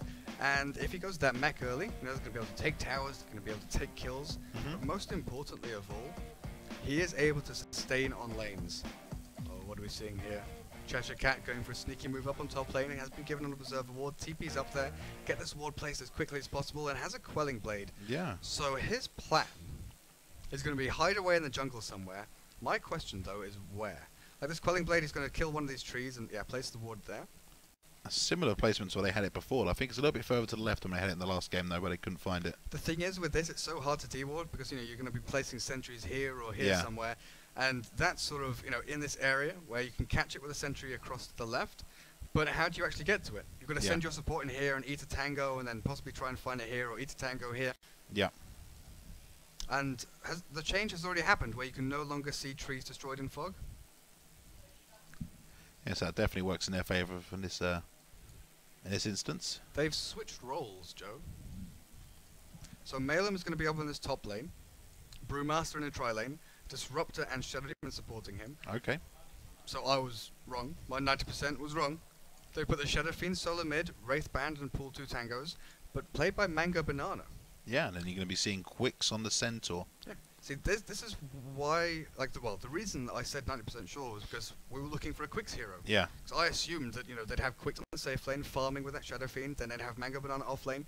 But it looks like they want to go all in here. They've, had a little bit of a team talk. Mango Banana says, I want mid. Give me Shadow Fiend mid. I'll show you guys what I can do. Yeah. Definitely, and Puck's going to have his work cut out for him going against that Mango Banana. Iceberg's got to be on form here. Some nice blocks coming down middle. Mango Banana doing just as equally well. And it's pretty much just going to be dead center, a little bit in favour of Mango Banana. DD Rune picked up by the Disruptor, hasn't skilled anything yet. Could try and go for a kill on this puck, but Illusory Orb being used to farm. So that would have been a great opportunity there. DD Disruptor, take Glimpse level 1. The Iceberg, though, really getting in the face of Mango Banana. Cheshire Cat up in this top lane though. Kinetic Field, DD Disruptor. This is where the kill's going to happen. Can he escape? He's got Anchor Smash. He's not taking enough damage. One more hit. Does just manage to take him down. Only just, though. Only just. That was like the highest threshold of damage that Disruptor Yeah. could have wished for. Well played. So, House of Gamers actually taking first blood against Power Rangers. Smoke here from the Ogre and the Mirana looking for an opening at mid lane. Shadow Fiend, of course, a relatively easy hero to kill early on. Doesn't have his bottle yet. Only 4 for 2 up against the 5 for 1 of Puck. The Mango Banana being told to get back, be careful, but it might be too late. Oh, he was positioned well. Illusory Orb going to fly across, do a little bit of damage to him. Now, where's Quicks going? I think he sort of run across. He wanted to help his teammate out. Not a single point of experience on that Centaur. J4 and FNG going to be walking into the gank train. Maglev gank train, kinetic field disruption, stomp from the Centaur, going to be stopped by the Ogre. But then the arrow hitting one of the illusions. Yeah. In come the razors from Shadow Fiend. Massive play from Mango Banana. 1 down, 2 down. Big kills Wow, from really HOG. nice there. What's Can they happening? find the Ogre? They've got disruption off cooldown in 6 Oh, seconds. one more right One click. more right. Oh, they managed to Ooh. get it. 4 for 0. Some big plays from these guys. But I've got to say, Mango Banana with those razors absolutely ripping them to tearing them shreds. to pieces. Done so much damage. Even though only did 10 souls as well. Did quite a fair amount of damage there. I just feel that PR thought they were in such a dominant position here with the Ogre and the Mirana sitting high ground. They saw their 2 supports coming up thinking, we could take this, we could definitely take this. Yeah. Puck too slow to react really, but then Mango Banana definitely star of that play. Yeah, really well played to him there. Mid lane going really well from so far. Even the top lane as well. Now Moon on his bot lane leading the last hit chart, 15 for 5, 1,000 gold. I wonder if he's going to go for that Mech Arcanes pushing build and help out Yeah. his team, or if he's going to go for something a little more quirky. Because you know, in the old days, in the good old days, Joe, back in my day, Back in my day. you know, we'd see Radiance Necro. Oh, Mango, but I need to be careful here. That middle lane, Ogre position behind, but Oh. Arrow's not going to catch. That's really unusual for him. And It they looks like finally they- find this yeah. Observer Ward. Really applying that pressure to Mango Banana. They're really trying to shut him down. Yeah, it's tri-lane mid against the SF, but still no return from it. Yeah, nothing yet. In comes FNG from the side. I think he gets spotted out there. Mango Banana definitely backing up, hiding behind his tier 1 key. Oh, there's a nice blast. Arrow Arrow's hits going to hit key. Disruptor. They're going to get this kill. They're going to get 1. Nice raise. First one. Second cost, raise. though? At Nice what face cost? shift, but he's still going to go down. 1 more hit. No. Now Mango Banana's put himself in a position where he's going to go down. That Ogre. 67 base damage. Wow. 7 armor. In Nice comes armor the there. TP. Disruptor going to look for a cross kill. Going to get the kinetic field, and this is surely FNG's downfall. Yeah, down he goes. One more right click. No problem there. Now, this Necro has actually bought something. Okay, Moon is going Midas on Necro. Okay. I guess the hero gets stronger with levels? Yeah. Early mech, I think, would have been more favourable in this sort of situation, though. And SPR really sort of playing to slide down this game, aren't they?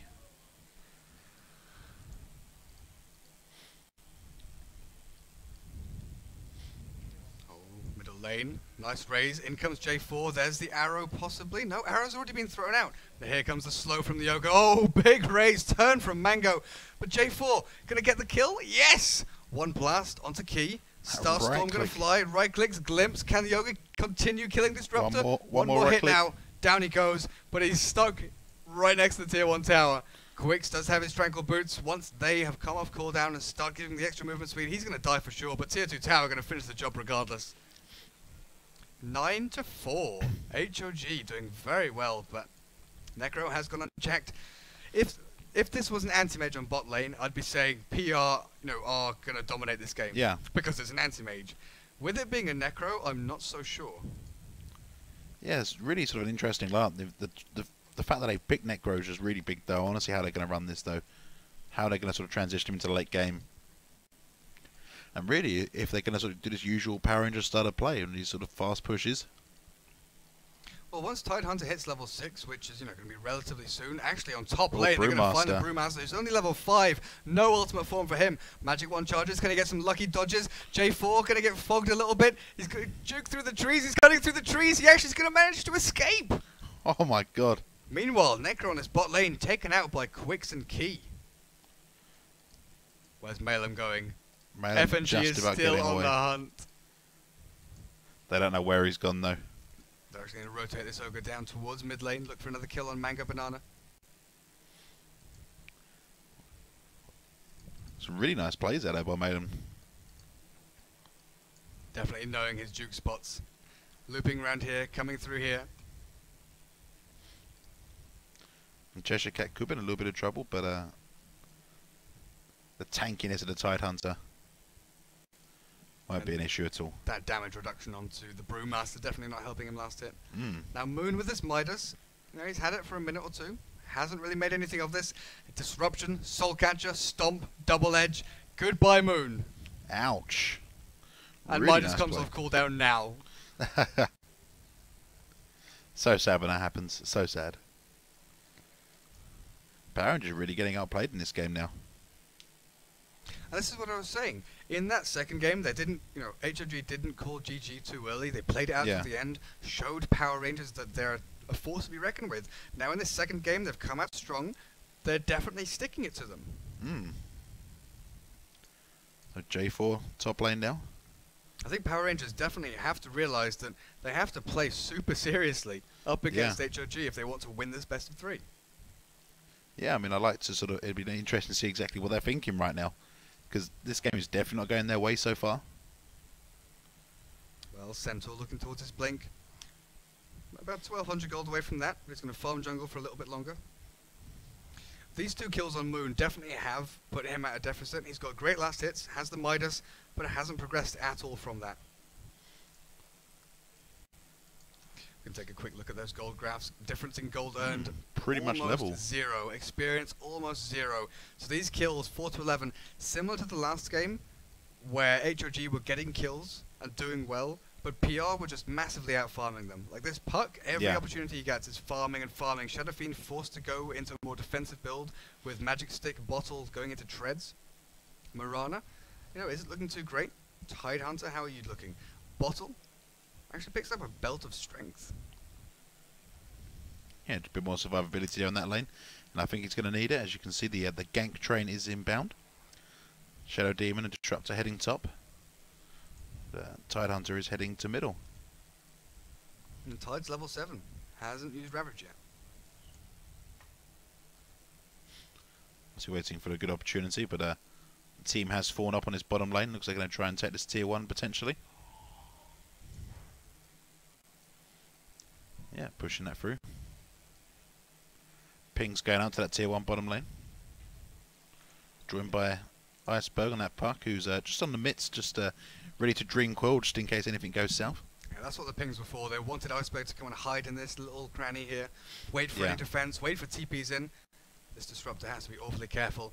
Iceberg could send sort of a fogged orb over Yeah. here to give vision and see these 2 heroes. Here comes Quicks. Stampede is pretty meaningless when they get dream called. Oh, I think he could have gone for that. Mm. That's an interesting dream call. Big static storm, connect field, catching 2. Both sides, dream call, catching 2. Quick's gonna be the first to fall. Down he goes. Key on relatively low HP as well. FNG taking damage from the tower, but Disruptor Magic Stick charges, keeping him alive a second longer. Iceberg gonna have to jaunt to this orb. Can he TP out? He's got a regen rune to use. Could regen up and turn on this. Silence onto the SD. Yeah. Here we go. The turnaround from Iceberg. One more hit. Down he goes. So who did we lose here? We lost Ogre, but we got 3 kills. Disruptor, Centaur, and Shadow Demon all going That's down. really big. That's really big for Power Rangers bringing themselves back into this game. Really Hatred nice bot play. for the Puck as well. Ravage has been used by Tidehunter as well. Not sure when or where. Yeah, interesting. 2 urns from PR. Surely they're going to sell one of these. Where was the other one? No, one was on Disruptor. Oh, they both appeared at the same time. Don't get confused, Ducker. I'm sorry. So we've got Urn on Disruptor looking for these early kills, which have already happened, unfortunately, so they're going to have to try and continue this with the Brewmaster ulti. Again, we haven't seen too much from him. Same kind of story as when he was playing Brew mid. He got level 6, he got level 7, he got Blink Dagger, but then nothing really happened from it. The rest of his team are being shut down, but he really has to, you know, he's got a TP, he's ready to move. He should have been there for that tier 1 defense. Yeah, he should have been ideally. Do we have Blink Dagger on the way to Puck? Yes, we do. So it's about 11-minute Blink Dagger. And Shadow Fiend's going straight for his BKB. So this is where we start to see the disparity in items coming into play for PR. Yeah. You know, the gold graph, it doesn't really show... oh, well, that's suddenly spiked up. Yeah, That tier 1 has now, tower yeah. and a couple of kills down there. 3,000 gold advantage, 1,500 XP advantage. But then to a certain degree, there's still not much in it. Like, that's not too much. That's definitely definitely means very little at the moment. Moonlight Shadow on bot lane. Here we see the convergence onto Quicks. He is in an awful lot of trouble. Moon does have his ultimate ready. We're going to see the burst. No, we're going to see the Reaper's Scythe first, then the burst damage. Quick's going to fall. And Really yes, nice. Ogre, you outsmarted him. Now, no mana regeneration on Moon, so he doesn't have the sustainability to keep spamming Death Pulse and push the lane and heal himself and his teammates.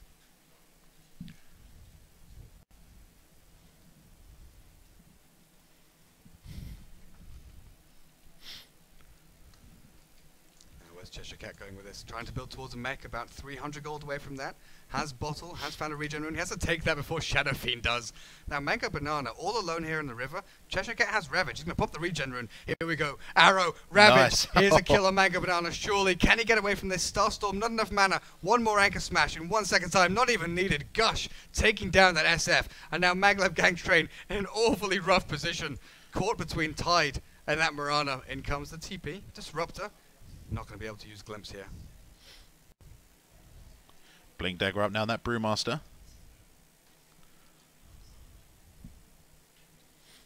What can he make of this though? 12 minutes in. Try and find a kill on Moon. Moon is going for Force Staff. Here we go. Blink in. No mana. Has to use one charge. Here comes the Primal Split. Catching Moon. There's a stun. Stampede used to get the two supports closer. Moon goes for the Death Pulse. Try to kill one of these supports. Does he have Reaper's Scythe? I don't know. No, it was on cooldown. Still on cooldown. So that's a decent kill. Yep. They commit 2 ultimates and 3 heroes to come down there. While, you know, the Centaur is... actually, he's skipping out Blink. He was sitting on about 1,300 gold, but he's gone for a cloak and now farming up a Blink as quickly as he can. Cheshire Cat, though, heading into the jungle. Might even find him.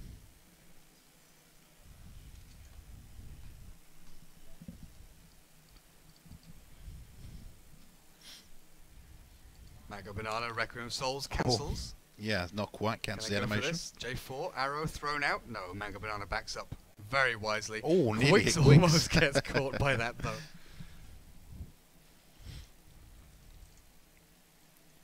Let's see where we go from here. Iceberg has that Blink ready to go. Force Staff on that Necrophos. Tidehunter, Ravage off cooldown in 50 seconds.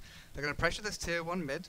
Look for a tier 2, but most importantly, take control of this Dire Jungle again. That's always their game plan. That's always a critical thing for Power Rangers, is just to cut off the amount of farm they can get. That's obviously the big thing for these guys. They're going to attempt to assault this tier 1 now middle. J4 on the side there, ready to arrow if needs be. They're going to back off just a little bit though. Now, how does HOG mount a defense here? Brewmaster's ultimate is on cooldown, so they can't really jump in there and rely on that. There's fortification to be used here, and stun already going out on key. Arrow hits, kinetic field goes down, stampede used, but he still falls to the strength of PR's lineup. All of these chain stuns absolutely perfectly timed.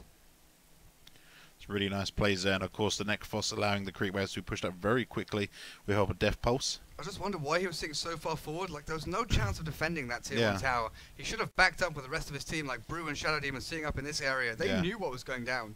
Look at Iceberg as well on the sidelines. The pressure mounts. Dream Call maybe? 2-man Dream Coil possibly? No, Silence, Orb onto Maglev Gang Train. There's the 2-man Dream Coil, catching the Shadow Fiend. Requiem Souls being wound up. Only really catching J4 there to Requiem. He's going to blink out there, but nice work there from Disruptor, catching Iceberg, forcing Midnight Shadow as well. That's going to send him on the retreat. Oh, Shadow Fiend getting caught out there by an arrow from the Mirana. It's not going to be enough though. Or is it? Cheshire Cat still has Ravage, catches 3 of them. Shadow Demon, in fact, dies on the edge of that. Mango Banana, such low HP, 1 more hit. Whoa, just surviving from Mirana's arrow. Now here we see the escape from PR. We do have Glimpse. Can they keep vision on them? Yes, they can. They find the Mirana. Can she get out of here? Leap off cooldown, 1 second, uses it, gets out of the kinetic field, but Blink from Malum catching up. TP, there's no stuns left. Can, the double edge. Sheer damage. Them to just get that kill.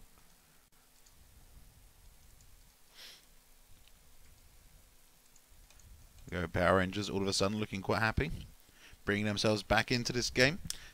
So Kill still favouring the House of Gamers, 16 for 12. Show a quick look at those graphs, shall we? So graphs at the moment, the XP just slightly favouring Power Rangers there.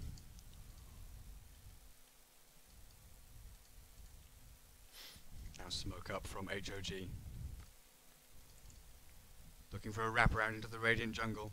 Moon is farming down here. He got his 4 staff quite a while ago. How are we looking now for the Tidehunter? Invis Rune, Mech, Treads. Not too far from Blink. So in fact, this Tidehunter has got quite a lead. Yeah, Radiant jungle though. Brewmaster finding the Necrophos once again. Necrophos goes down.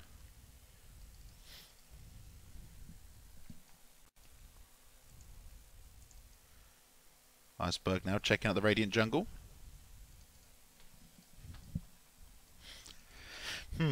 It seems like Power Rangers they seem a bit like they can't quite make these plays happen that they want. Like they had a really nice push up middle. They got a fair amount from it. They got the tier 1, but it just doesn't seem to be enough at the moment. It seems like Puck seems really hesitant to jump in and get these Dream Coils because there's been a couple of situations. For instance, the bot tier 1. He could have had a Dream Coil there on 2 heroes. Oh, they're actually going to fight this bot tier 1 Radiant side. Multicast onto the Brewmaster. Silenced up. Down he goes. He gets the tower first. He gets the Primal Split. Just about managing that. Static Storm not going to catch anyone. Kinetic Field not going to keep anyone in place. Now what was this? Key getting stunned up. Blown up by the Ogre on low health, gets earned, but Starstorm, 1 hit, going to finish him off. Here comes the Tidehunter. Is the Ravage ready? 7 seconds, 6 seconds. Needs more mana. Needs more mana. Needs to bottle up. Needs some form of initiation. Can he do it? Silence. Oh, 2 for 1 exchange. Centaur and Disruptor going down for that Ogre. And they do get a tier 1 out of it as well. I don't think that was denied. No, that was destroyed by Brewmaster. Yeah, Brewmaster with his sort of last breath taking that out. And yeah, Mango Banana's just like, what's going on?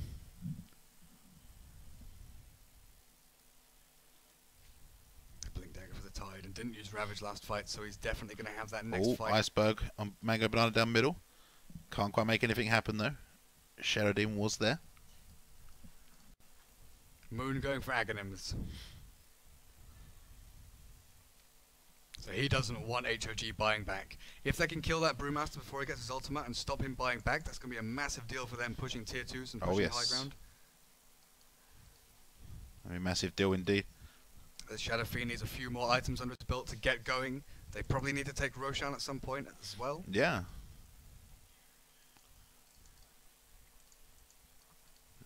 Mango Banana seems quite overly extended at this point in the game. Like, I know the tier 1's right there, but he gets caught up by the stun there. Instant TPs, though. BKB gets popped, and then, wow, PR on the retreat. And they will actually find, they will find the Necrophos. And the Ogre gets Glimpse back as well. This is going to be a 2 for 1 exchange. 2 for 0. Big Ravage catching 5. Oh, the disruption on the SF. Just saving. Great Here comes play the by Puck. Maglev. Mango Banana earning up. Requiem of Souls. That's plenty of damage across PR. All that's left now is the Ogre and the Tide trying to do as much as they can. Can they even find 1? Oh, the Brewmaster ulti. He managed to get that off. Stun the Tidehunter. Down goes the Ogre. Now where's J4? Running away. Running as quickly as humanly possible. Almost a full team wipe there. This Storm aspect. Oh, that's unfortunate. Still managed to get the Cyclone off. Can they make up the distance? Brewmaster thinking about it, but he's on 140 health. I really don't think that's a smart idea. I'm so low health, but I really want to. I just think it would have been a lot better if the Centaur waited for the Storm Panda to reach. Oh no! J4 getting caught out, but here's the Reaper's Scythe. Nice. Slamming down on the Centaur's head, crushing his skull. And here comes Power Rangers back on the offensive. 3-man Dream Coil possibly. He actually goes in for the Illusory Orb, Blink, and then the Waning Rift. Arrow flying across, not going to catch onto anyone. Oh! Barely scrapes the backside of that disruptor. Butt-clenching moment for him. Oh yes, Cheshire Cat now back down middle. Trying to push these lanes back out again. Malum's right there. He just blinks away. There's nothing in it now. 4,000 gold in PR just demolished in this last team fight. And the experience graph showing that these kills mean a lot for HOG. They're going to push in this tier 1 top lane now. They should be able to take this.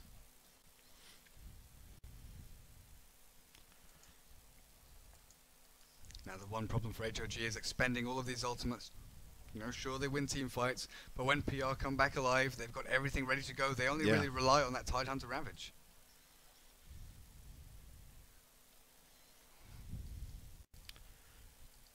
Quick pause there by Mango Banana. Toilet breaks needed. People have been drinking too much Red Bull. So what's going on around the maps? Anything interesting about to happen? So we've got bottom lane Iceberg just farming up. Middle lane. We can take a look at the items. So we've got Ogre, Soul Ring, Urn, Boots. Cheshire Cat on that Tidehunter, Blink Dagger, Mech, Bottle, Treads, Force Staff, Midas, and looking towards Aghanim on that Necrophos. Yasha Tranquils for that J4 Mirana, so he's looking to transition once again into sort of a semi-carry, build up some DPS items. Tier 1 mid is going to fall. Iceberg hasn't moved at all from that blink. I mean, I think he's got quite a bit of gold saved up, 2.4k, so yes he has. But then, similar story over on the Dire, they're definitely catching up. How much money does the Shadow Fiend have? He's just picked up a crit and has 1,300 gold in the bank. He's been pretty happy with that, to be fair. And it's Roshan time as well now. Who takes this? I guess the Brewmaster or Quicks? Or maybe even Mango's not got any spot. Probably Mango Banana. Like, I think he sells his wand, and he's going to drop his bottle. Gives that to... He gives that to the Brew. There he goes. Park's Orb does come in just to catch at the end, but it's too late. That could have been interesting. Yeah, if you could have got in there and Dream Coiled. But Iceberg is going to get caught out from that. See, I think it would have been a lot more effective if he just went straight in there, because he died anyway. So now Shadow Fiend, full souls, Requiem of Soul level 2, but he's not far from level 16. So once he's got that level 3 Requiem, BKB, crit, probably go for the lifesteal next, maybe. Yeah, so that's his best bet. And PR have to pull out all the stops to try and win this game, because they are now behind. Yeah, they are really behind. Mango Badon really sort of showing his worth right now. What's his items like? Well, here's Quicks finding J4 down to half HP. Stampede used. Are we going to see the leap? J4 going to get out by the skin of his teeth. Now the chase from HOG. Can they find an opening? There's the DD on the Tidehunter. Got Ravage ready to rock and roll. Blink forward from Quicks. They're actually looking to continue this. There's the glimpse all the way back into the kinetic field. Cheshire Cat blinking into that secret little spot. He's really good at that, to be fair. Yeah. We saw from his Nature's Prophet play last game, he loves finding these sweet spots where they can't see him, and it's not a natural spot to blink into, so it's not like he's going to get spotted out or scouted. Yeah, so it's very, very odd if they did actually look there. As he's saying, happening now, both teams on each side of the river. Moon has Aghanims.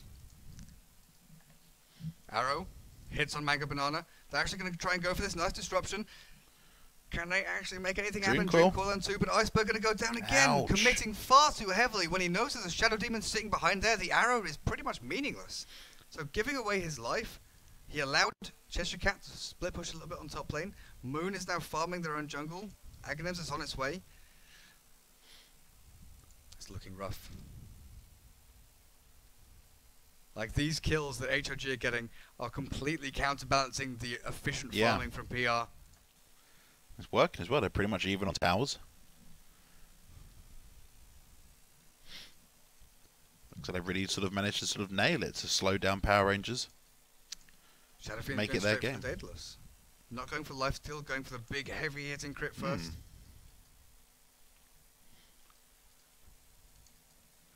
Yeah, I mean, his survivability to these team fights hasn't been a massive issue so far. I think he always gets disrupted by a Shadow Demon, then he's got BKB to pop afterwards. Yeah. So this arrow silence nonsense doesn't mean too much, but now that the Reaper Scythe Aghanim style, it's going to be pretty difficult for him to stay through. Because if he pops BKB, that stun still goes through it.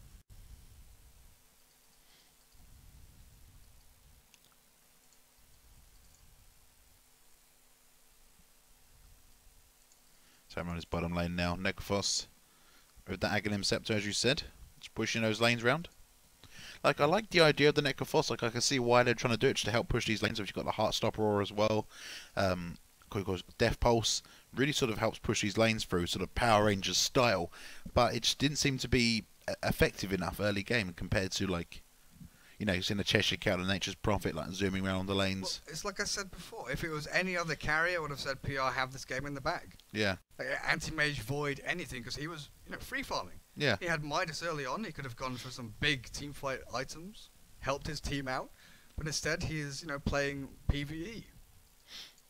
Yeah, he's being forced to, you know, farm jungle. 25 minutes into the game, even on towers, down on kills, because they wanted a Necrophos. We might see the power of this hero come into play, though. He's actually level 16, so he's got the level 3 ult with Ags. Yeah. So that's going to do a fair amount of damage. And there's only, what, one BKB carrier on the Dire side? Yeah, that'd be the Shadow Fiend. I don't think anyone else has got it. Brewmaster hasn't got on yet, no. If HOG get forced into a situation, which they can easily, you know, be done with a Stampede, Yeah. you get into this full sense of security where you think, okay, we've got Stampede, we can try and get one hero, and they all converge in onto one hero to try and take them out. Then Tidehunter blinks in and ravages everyone. Then you've got the Death Pulse. Then you've got the Dream Coil and the Silence and the Puck Illusory Orb. Oh, of course, yeah. That's going to be a devastating team fight. It's just they've just got to get it done right, though. Otherwise, it's just not going to work for them. I just feel at this sort of stage in the game. That's what the trouble is. They have to rely on HOG making a slip up, because Yeah. that's what it would be if all of their heroes charge in towards one of PR's heroes. That's a slip up for them, because they know there's a Tidehunter, they know there's a Dream Coil, And possibly they're trying to make something happen on the top lane. Look at the positioning of J4 and Moon. especially when Tidehunter's going for a Refresher Orb. And looks like Mango Banana could be in a bit of trouble here. If J4, here we go, J4 making a move, Arrow going out. Actually, see the courier, they might find a courier. One more hit, there goes the Helm of the Dominator. Gonna TP out, they do have Glimpse, couple of crits. Oh, they get the Glimpse, Static Storm, but J4 gonna manage to escape here. Has Moonlight Shadow, do they have Sentries, do they have Dust? In comes Quicks. It doesn't matter. No chance for that. It really does not matter in that situation. They kill the courier, they stop Helm of the Dominator being delivered to Mango Banana, but that's not such a big deal. He's got the main component, he has the Morbid Mask. Yes, he's got the life still, he's got the Daedalus, he's got the Aegis as well, which must be, can't be too far away from expiring now. But they're going to go on his tier 2 now in the top lane. Necrophos being forced to force staff out of there. He's not in the safe zone yet though, getting caught out by the Brewmaster. Glimpse back into the midst of it. Down he goes. Puck trying to help out, but he's being cycloned at the moment, so there's not too much he can do. He's going to world of pain when he comes back down, but he should be able to blink away. And that's going to be a tier 2 there. Iceberg desperately trying to push him away. He needs to be careful. He might just die here. One more hit from Mango Banana could be the end. Oh, nice blink. Attempted raise there to cancel it from Mango Banana, which is pretty good. But in comes Tide. There's no BKB. There's the big Ravage catching 2. Mango Banana going to fall. Does he still have Aegis? No, he doesn't. It must have just expired. It must have just expired. And they continue the chase. J4 sending the arrow, hitting Key. Iceberg blinking ahead. Nice double kill there. Really nice plays there by Power Rangers. Once again, bringing themselves back into it, getting a very critical kill there on Mango Banana, along with that courier kill as well. So they did lose the Necrophos. I still can't believe how tight that was. Like, Yeah. we checked him, he had Aegis Immortal still on him. A couple of seconds later, he's dying. It's like, wow. It's like a wow. Like, no way. Look, let me take a selfie. Radiant Jungle. Moon needs to be careful here. Yeah, he sees the man blink onto line. He's like, nope. I'm going to back off here. Yeah. Looks like he's buying a BKB, which is a smart choice. He keeps getting demolished by Centaur blinking on him. Yeah. Then Brewmaster ulti all these spells. We might even see the same thing again. Centaur and Brew are getting ready to play aggressively, but Moon, he knows better. He's died, what, 7 times now? That's more than enough. Yeah, he's like, I've learnt my lesson. It only took 7 deaths.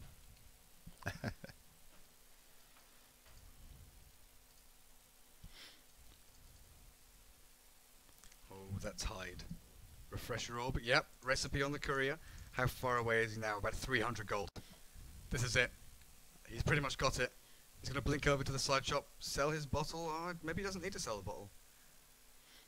He needs, what, 1,700 gold to buy Perseverance? Oh, Mango Banana forced to use BKB, turns onto FNG. Look at these massive hits coming out from the Shadow Fiend. Reaction TPs from his team. Tried to save him out. Stampede can allow him to run all the way back to the tier 1, but that's another BKB user expended down to 7 seconds. That's been 1 point exactly. Is that he got out of there, but that's another BKB charge. That's where the console key is. I accidentally hit it. Whoops. It wasn't me. That's not showing in shop. Okay. FNG on the sidelines there, just giving J4 a bit of cover in this top lane. Double Ravage is incoming. I don't know why he's going to go farm these creeps. Like he'd be much better off just going back to base and regenning up. Yeah. How does this top lane? Key nearly found Yoga. He was hiding in the trees up there. He literally would have stumbled across him in the trees. That would have been a bit of a oh. Oh, hello. Yeah. Maglev Gang Train getting caught out here. Puck is on the charge. Disruption on him. Can he TP out? He actually buys a Blink Dagger. Gets a force. He's got force and Blink. Tries to escape, but Ogre, like you said, hiding in the trees, comes out to play. Like, I was here, by the way. Nice plays there. Roshan being taken out now. Mango Banana going to be looking to take that. Does have his Helm of the Dominator ready. That courier respawned. Gave him the Helm of Iron Will. He's got out once again. There's not too much that Power Rangers can do about this. Moon has BKB. So again, they've got more items coming out for them. Arrow hitting Mango Banana, but there's nothing they can do about that. Can't really guard that. Cheshire Cat still needs to go and regen his mana. He has got the refresher now, though.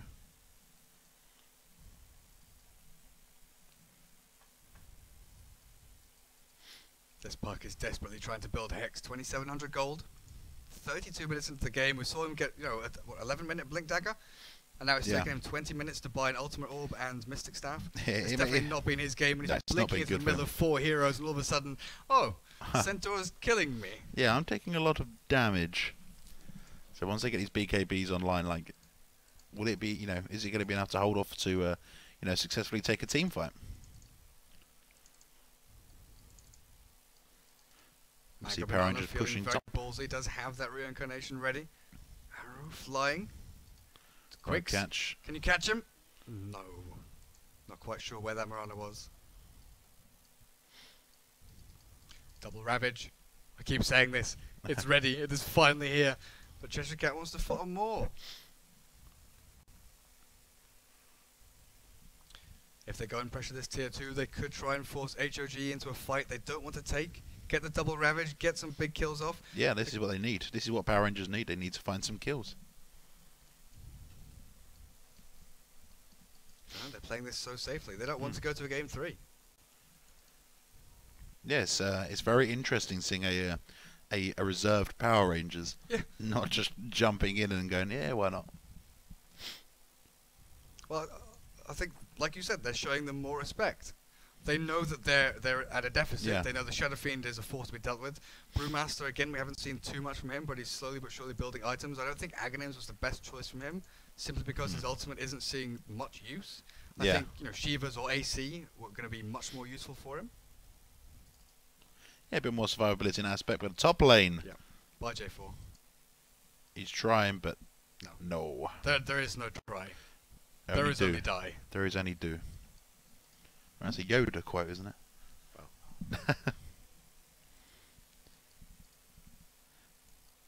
Tidehunter, Refresh Orb ready, Blink ready, Ravage ready. Hex ready as well for the Puck. Has this Tide got the mana pool to Ravage, Refresh, Ravage? 325 plus 375, isn't it? Plus 325. He's gonna have trouble. He's going to have trouble. Yeah.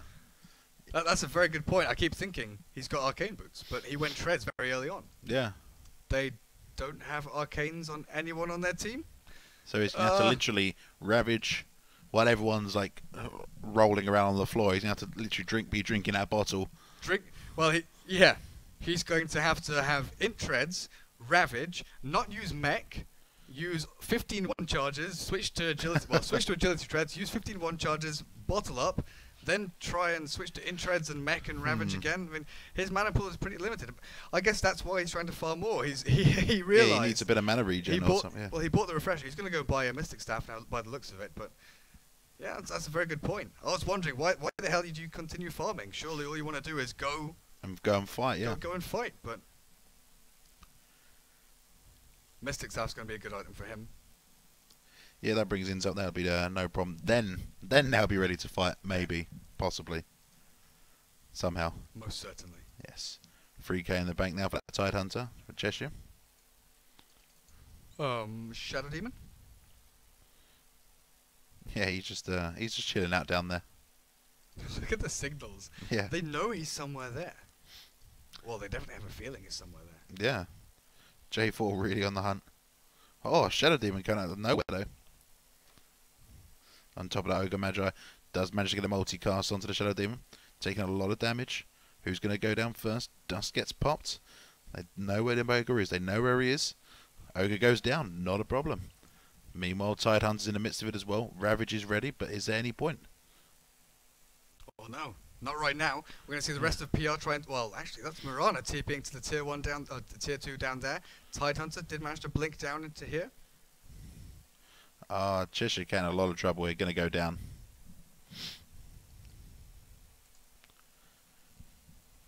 That's really rough for PR. Like, he had 3,000 gold saved up. He did actually go and buy the Mystic Staff when he had the opportunity. Yeah. Puck was nowhere to be seen. Moon was farming up on this mid lane. And oh, Mango Banana has a double damage rune. Only going to last for another 15-20 seconds or so.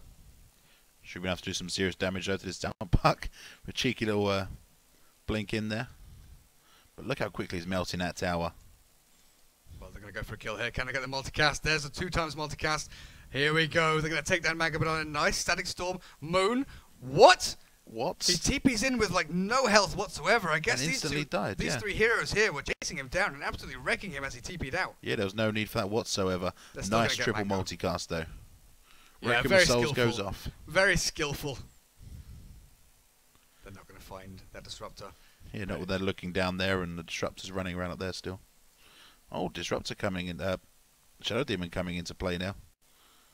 Ogre trying to hold his own. The armor's just not going to be enough though.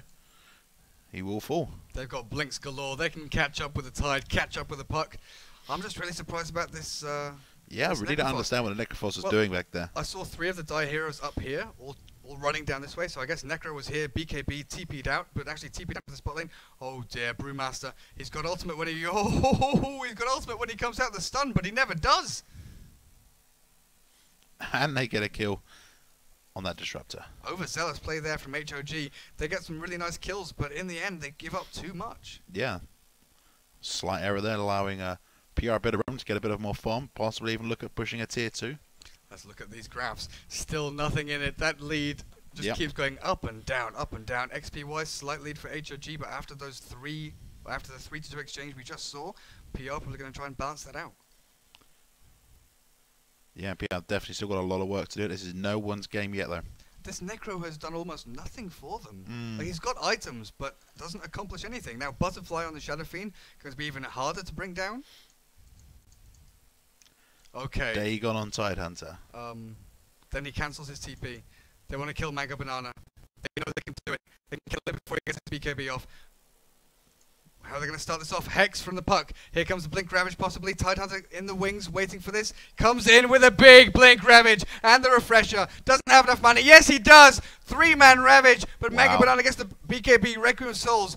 Not going to do quite enough damage to find any pick off. Static Storm, Kinetic Field, Brewmaster jumping in, gets the Primal split off. FNG going to be second to fall out to Puck. Mango Necro kills Mango Banana. Big Reaper Scythe. But can they continue the damage from these aspects from the Brewmaster? Chasing down. Do they have reveal? Can they find anyone Quicks? There goes the double edge onto Cheshire Cat. He's got Anger Smash, but he's getting stunned up. Pipe there from the Dire side. Cheshire Cat still on the retreat. Moon. Does he have enough sustainability to last through this? Here comes Key, the Disruptor, Kinetic Field, not going to catch anyone. Malum continuing to chase. Brewmaster, critting, hitting, smashing, stomping. He's going to take out Moon. One more crush. Ouch. This is PR. They throw everything at HOG. We had a couple of buybacks, but I think Quick's here going to finish off Cheshire Cat. Wow. Don't know why Cheshire Cat wasn't a full retreat there. They knew he was right behind him, but that leaves J4 on his own, limping back to base. Less than 700 health. Really nice team fight there, though. I can't wait to see those graphs in a couple of seconds. Now we see Shivas for the Brewmaster. He's going into these auras at last. And it's at 40 minutes into this game so far. We'll have a look at those graphs in about a minute when they do catch up. Roshan not long from spawning. It's just a shame that Shadow Demon, the Shadow Fiend died so quickly, because if he was alive, that fight would have been an absolute stomp for HOG. Would have been absolutely crazy. There we go, though. Back to it.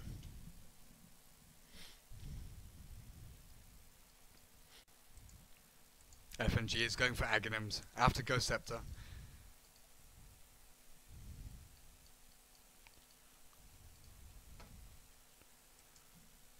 I think late game wise, PR probably have this. They've got Necro who can do decently late game, especially with that Agh's ult upgrade. Then they've got Mirana, who once she starts building real items, once she gets online, do damage.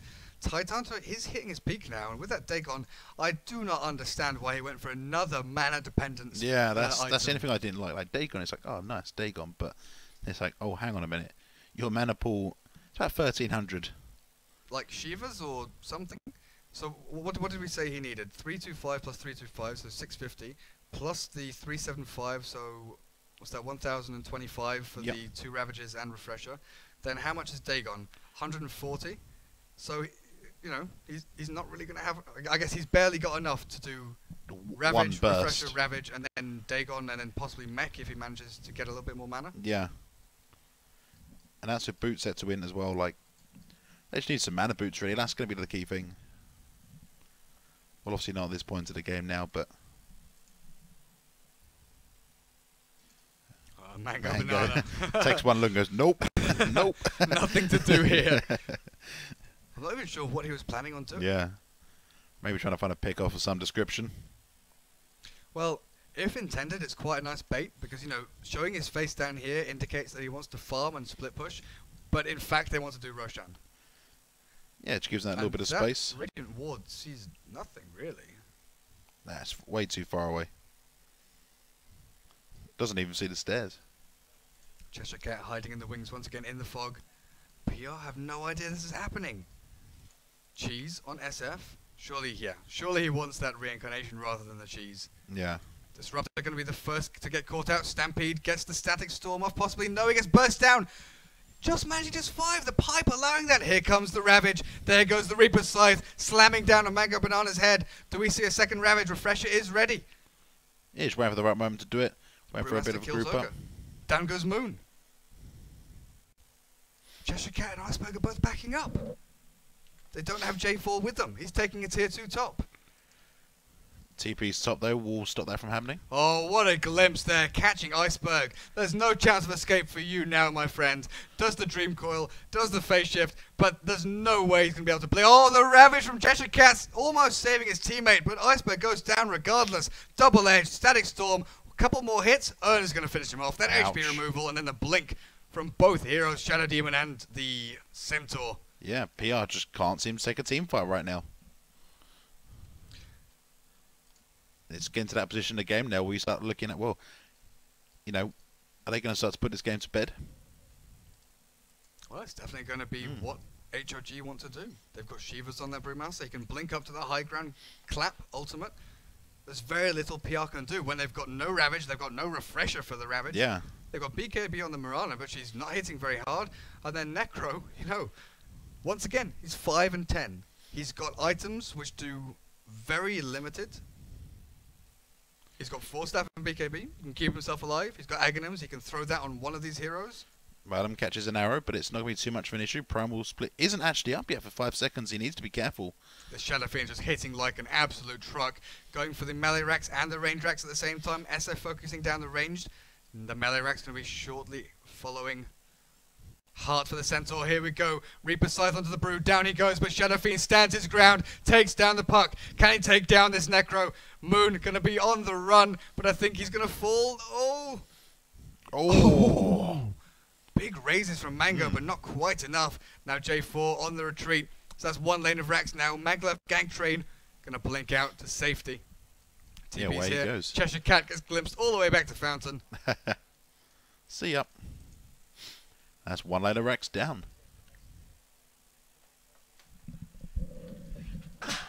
Mango Banana finds a regen rune, gonna heal up. Looks like he's gonna finish off his Satanic any moment now. Does have that Reaver and Helm of the Dominator.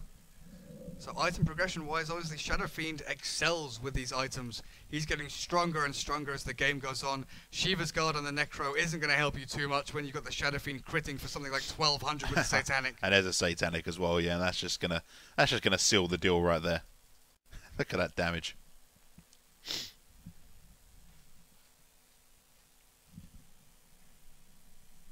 Quick's trying to farm Ancients, has Heart Pipe. I don't know, he's going for AC? Because they already have the Shivas on the Brew. No AC on the Shadow Fiend, so I guess that's going to be his choice. Yeah, AC would be a sensible choice. 4-second BKB. He's going to build towards a new one. Tidehunter still making Dagons because he can. He shouldn't really be, but he can. Yeah. So he will.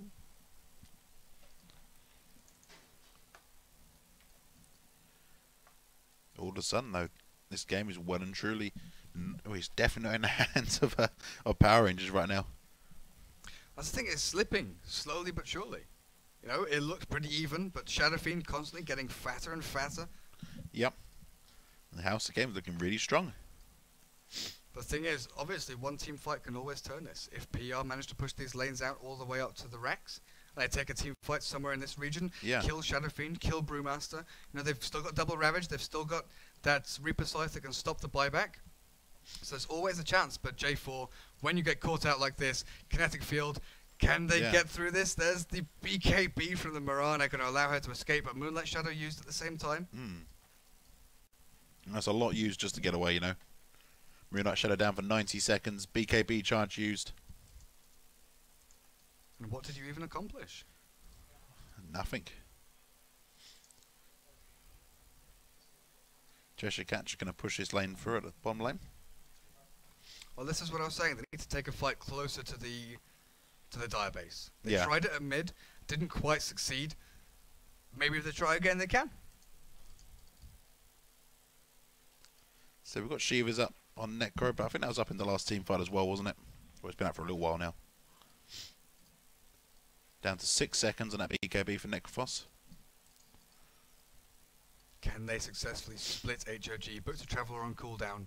If they take a team fight on top lane, they could pick someone off. But Mango Banana is wise to this. He knows Brewmaster's bot. All he has is the Centaur as support. This Shadow Demon now, 12,000 net worth, looking to make a hex for himself. That's absolutely crazy.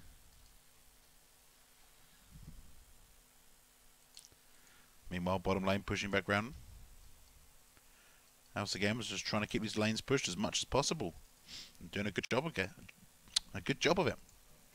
Tongue twisted again.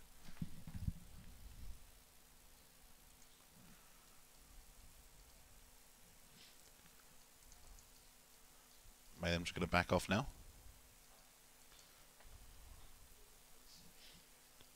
There's a DD rune there for Shadow Fiend, but he's all the way up in the Dire jungle. Continuing to farm, needs that new BKB as quickly as possible so he can fight up against that Double Ravage.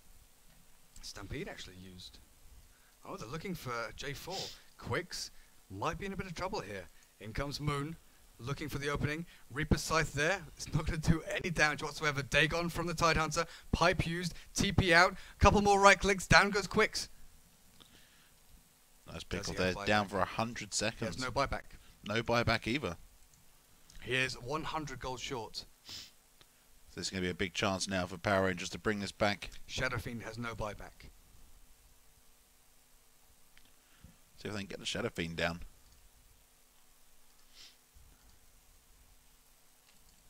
That's a big if though, that's a big ask. Like right now, Disruptor and Brewmaster are the only two Dire heroes with buyback.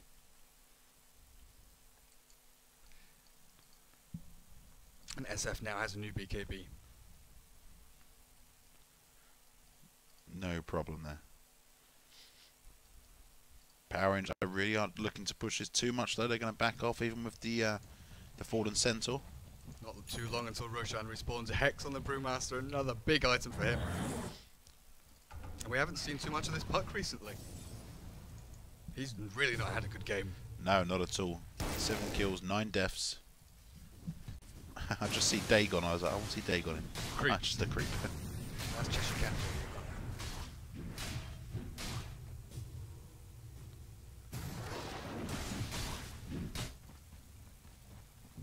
Ancient's going down as well. Cheshire Cat's continuing to farm up. FNG, do you have your Aghanims yet? He's been so close for like the past 10 minutes. He's had the same 2 components. What are you doing over here? Dagon and creeps over and over again. Hex completed now for the Shadow Demon.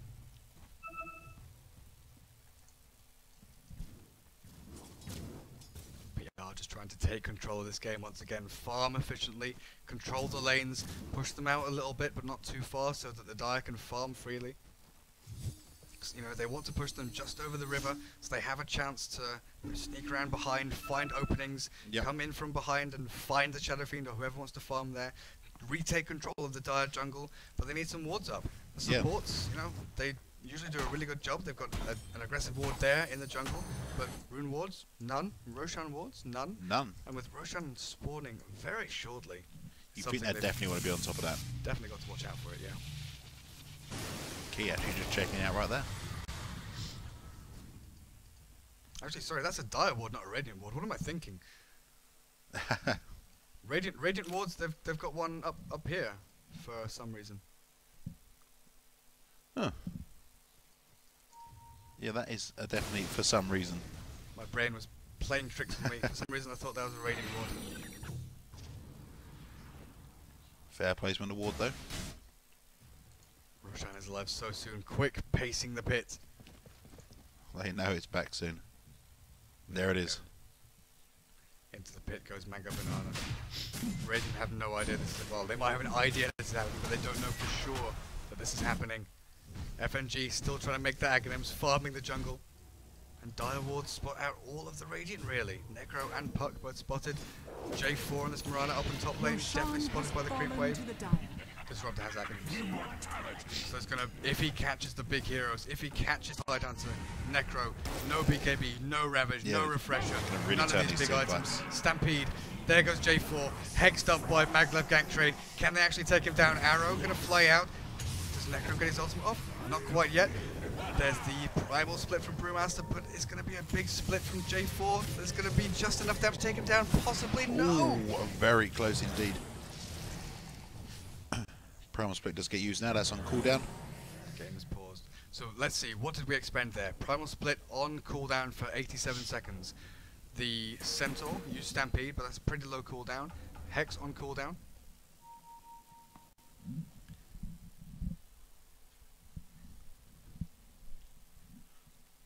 And it's looking like this game could be anyone's to take.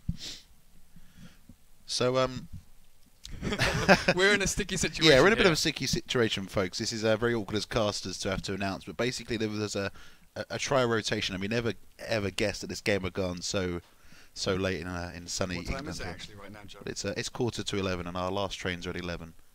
So we're going to be passing the helm over to Odie, who's our new and upcoming Sparkle child, who's going to entertain your ears now.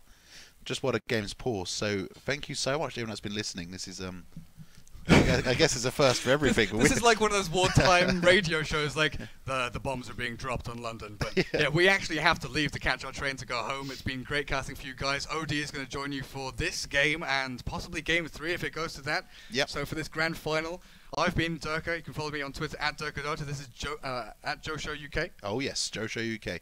Thank you very much, folks, and enjoy the subtle tones. That is Odie Pixel. Good night, everyone. Good night.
Dire's top tower is under attack.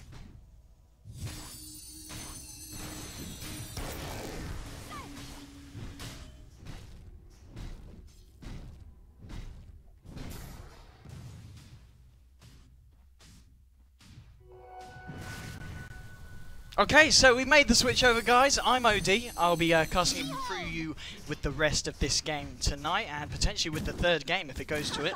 Lots of rares at stake, obviously, with the high 75% on the going the way of PR, but 25 going the way of HOG. But you've got to admit, HOG really pulling out the plays this game. The draw from PR, it's impressive. It's always fun to see a Necrolite carry, but when you're up against a Shadow Fiend and a Brewmaster who have the amount of farm that these guys do at the moment, it's gonna inevitably tough, especially when you're hitting this 54-minute mark. The Aghanim Scepter's good fun. It's a bit of a gimmick, you know, getting them down and making sure they can't buy back. And against heroes like the Shadow Fiend, that's pretty huge. But when that Shadow Fiend obviously has the Aegis, which, well, the last 2 times we've seen Roshan go down, Shadow Fiend's been able to nab that for himself. So the Aghanim's hasn't been too much of an issue in that department. But yeah, 55 minutes in, we see them preparing for a push now on this top lane. Obviously, one set of racks already taken down by the side of HOG. It's just whether they can do it again. 2 sets of rack could be it, but a blink in from the Tidehunter. Huge Ravage, pops the Refresher, but the Disruptor gets down the Static Storm, the Kinetic Field. He can't get out the second ultimate. Already, though, they've lost the Brewmaster, but Shadow Fiend, what's he doing? He's killing one. He's already killed down the Tide, fighting up against the Puck, who's shifting out, but it's not. Is it going to be enough? He's still there, but he manages to blink out. They've changed their focus. Already they've lost Disruption, Shadow Demon, but they're going to be able to take down the Tide as well as the Necro. And now we see the Shadow Fiend and the Centaur left alive on the side of HOG, but that's potentially all they need. Perk coming in with a Waning Rift, silencing them up, but they're just too tanky. Gems on the floor. They've lost 3 heroes on the side of HOG, but 2 down on the side of PR, and they're able to push against this now. They force out the fortification now, hitting down hard on the tier 3s. They've got, well, Mirana using the Moonlight Shadow, but I don't know if it's going to be able to get them the initiation they need. They have got the Mirana and the Ogre. Here we go. They're going in a huge multicast. The skillful plays there from Ogre Magi. Shutting down the Shadow Fiend temporarily, but he's getting a lifesteal. He's got the Aegis. It doesn't matter. But we see the Necrolite buying back, has got the ult in 10 seconds, and of course Aghanims, this could be huge. But it looks like they're probably going to kill him before he gets it off. Satanic pop by Shadow Fiend. He's able to fire up a little bit, trying to fight up against the Mirana illusions. But the Bash is coming in, slowing down. They bring him down. Now he's down for 98 seconds. Has he got buyback? Let's check it out, lads. He has indeed. So, a bad fight for the side of HOG there, but it's definitely not the end of the game for them. Centaur still left alive, but still, HOG really putting up a fight now. They've got the top set of racks open as well, so if they're able to push into the middle lane or the top lane, I'm pretty much almost certain that on the next push, they'll be able to take a second lane of racks. And of course, the side of PR still yet to break the base in terms of tier 3s. So, I mean, we're 56 minutes in, and as Durka kept saying earlier, of course, with the just with that Necro pick as that core carry, if it was someone like an anti-mage, or perhaps even a Void, someone who could scale better at this stage of the game and be able to dish out the damage in a huge team fight A or V, perhaps they've been in a little bit of a better position. I mean, perhaps there's a reason why we don't see Necro carry picked up that much at this level of play. And I think we've got a quick chance. Heroes respawning. Shadow Fiend is not going to have to use his buyback, so this is pretty big.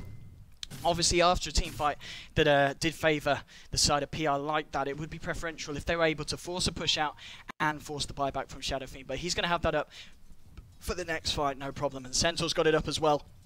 Only Puck on the side of PR has that ready for the next team fight. So it'll be interesting to see what they're able to accomplish with that. We'll have a quick look at the graphs. And I mean, we see the Dire, HOG having a huge lead in XP. But now, I believe that's just due to the fact that people are starting to hit 25. And yeah, it's just kind of plateauing out. And the side of PR returning in terms of XP. And hang on. Oh, Jesus, missed that because we're looking at the graphs. Apologies, missing a key kill, but they take down Mirana. Mirana has not got buyback as well. She's about 952 gold short of that at the moment. So perhaps this is the time that we're going to see the side of HOG go for that final death push. Let's have a look at the gold graph. Not that it really matters at this stage. I mean, we're seeing the caliber of these teams. They are keeping the gameplay very even. I mean, 1k gold difference 57 minutes in. It's essentially a 0. But still, it's just whether this is Necrophos, obviously, with the Scythe. He's got the lockdown capabilities. BKB charges, let's check them out. He's down to a 4-second one. Hasn't got the money to be building into a second one. Top lane, though, catching out the Puck. There's a kinetic field, and they don't even need a Static Storm. they're able to siphon him up and burst him down with the right-click damage in an instant. Now Puck, does he have buyback? Puck does have buyback, and he might end up needing to use it. He is going to use it, has got the Dream Coil available. They are going to need him for this big team fight here on the top lane. Coming in, blinking in. They've caught the Necrophos out. Is there any follow-up? Shadow Demon coming in, throws the Scythe out, but a huge multicast and a Ravage catching out the Shadow Demon and the Centaur as well. But Centaur is just so darn tanky. Shadow Demon, apologies, has managed to get out of the fight. Mirana's still down for 22 seconds, hasn't got buyback. It looks like the top set of racks are going to go down as well, going the way of HOG. They're trying to fight up here. Ogre Magi taking all the damage from the Brewmaster's Brewlings. And now we see Puck come in. They do manage to get the ult off. Now Shadow Fiend is down for 2 minutes, hasn't got buyback. Oh no, he has. Well, he shouldn't have. I believe the Scythe got him, but we'll see. It normally has the little Scythe logo. Apparently not. It didn't count as the killing blow. But already Centaur fighting up against the Puck. He's able to bring down Puck. Puck obviously using the buyback, has not got it available, and is down for 2 minutes minimum. Centaur and Brewmaster now on the retreat. But on the side of PR, even though, again, it was a team fight, I guess it was fairly even.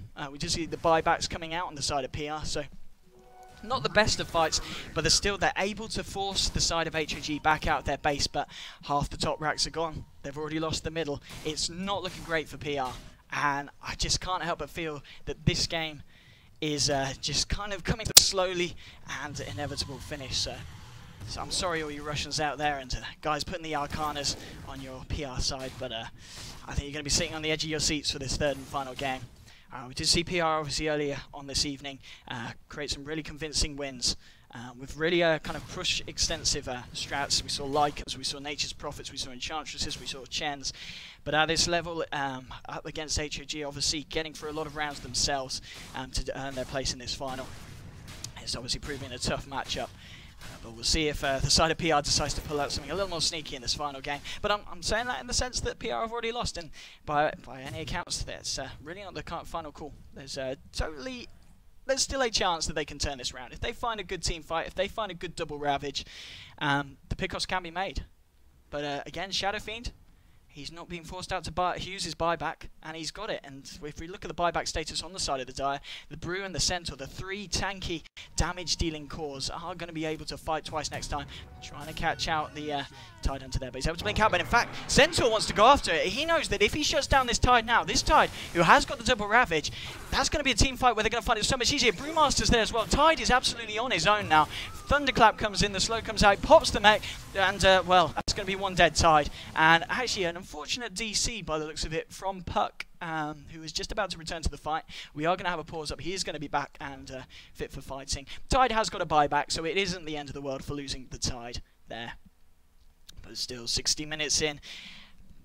Fair play to PR, holding on as well as they can.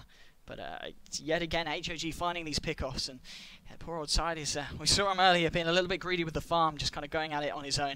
But he does it again here, and it really doesn't pay off, being caught out by the side of HOG. But now, I mean, we see three members of the side of PR in the mid lane. They're Tide Hunter down. Disruptor gets scouted out by the Illusion. We're checking out the Roshan pits. Very close to Roshan respawning, but not quite yet.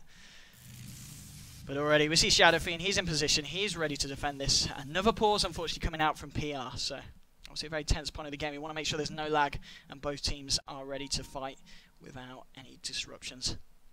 Bar, of course, the Shadow Demon, which is that's something that Dota 2 kind of includes themselves. So we can't. That's not an issue we have to deal with. But of course, whilst we've got this quick pause, thank you very much, guys and girls, for tuning into the Twitch. Of course, this is the Gfinity stream. It's the final of the EU qualifiers here tonight. This, of course, being the second game of the best of three at the final. And if you're asking the score in chat, I can happily let you know that PR did take the first game. And this, of course, the second game at the moment, looking like it is going to go the way of HOG. But as always, I don't like to call GG until the ancient falls. So still both teams in with a huge chance here. And obviously, HOG, if they're able to take this, it will go to a final game, the third match of the best of three.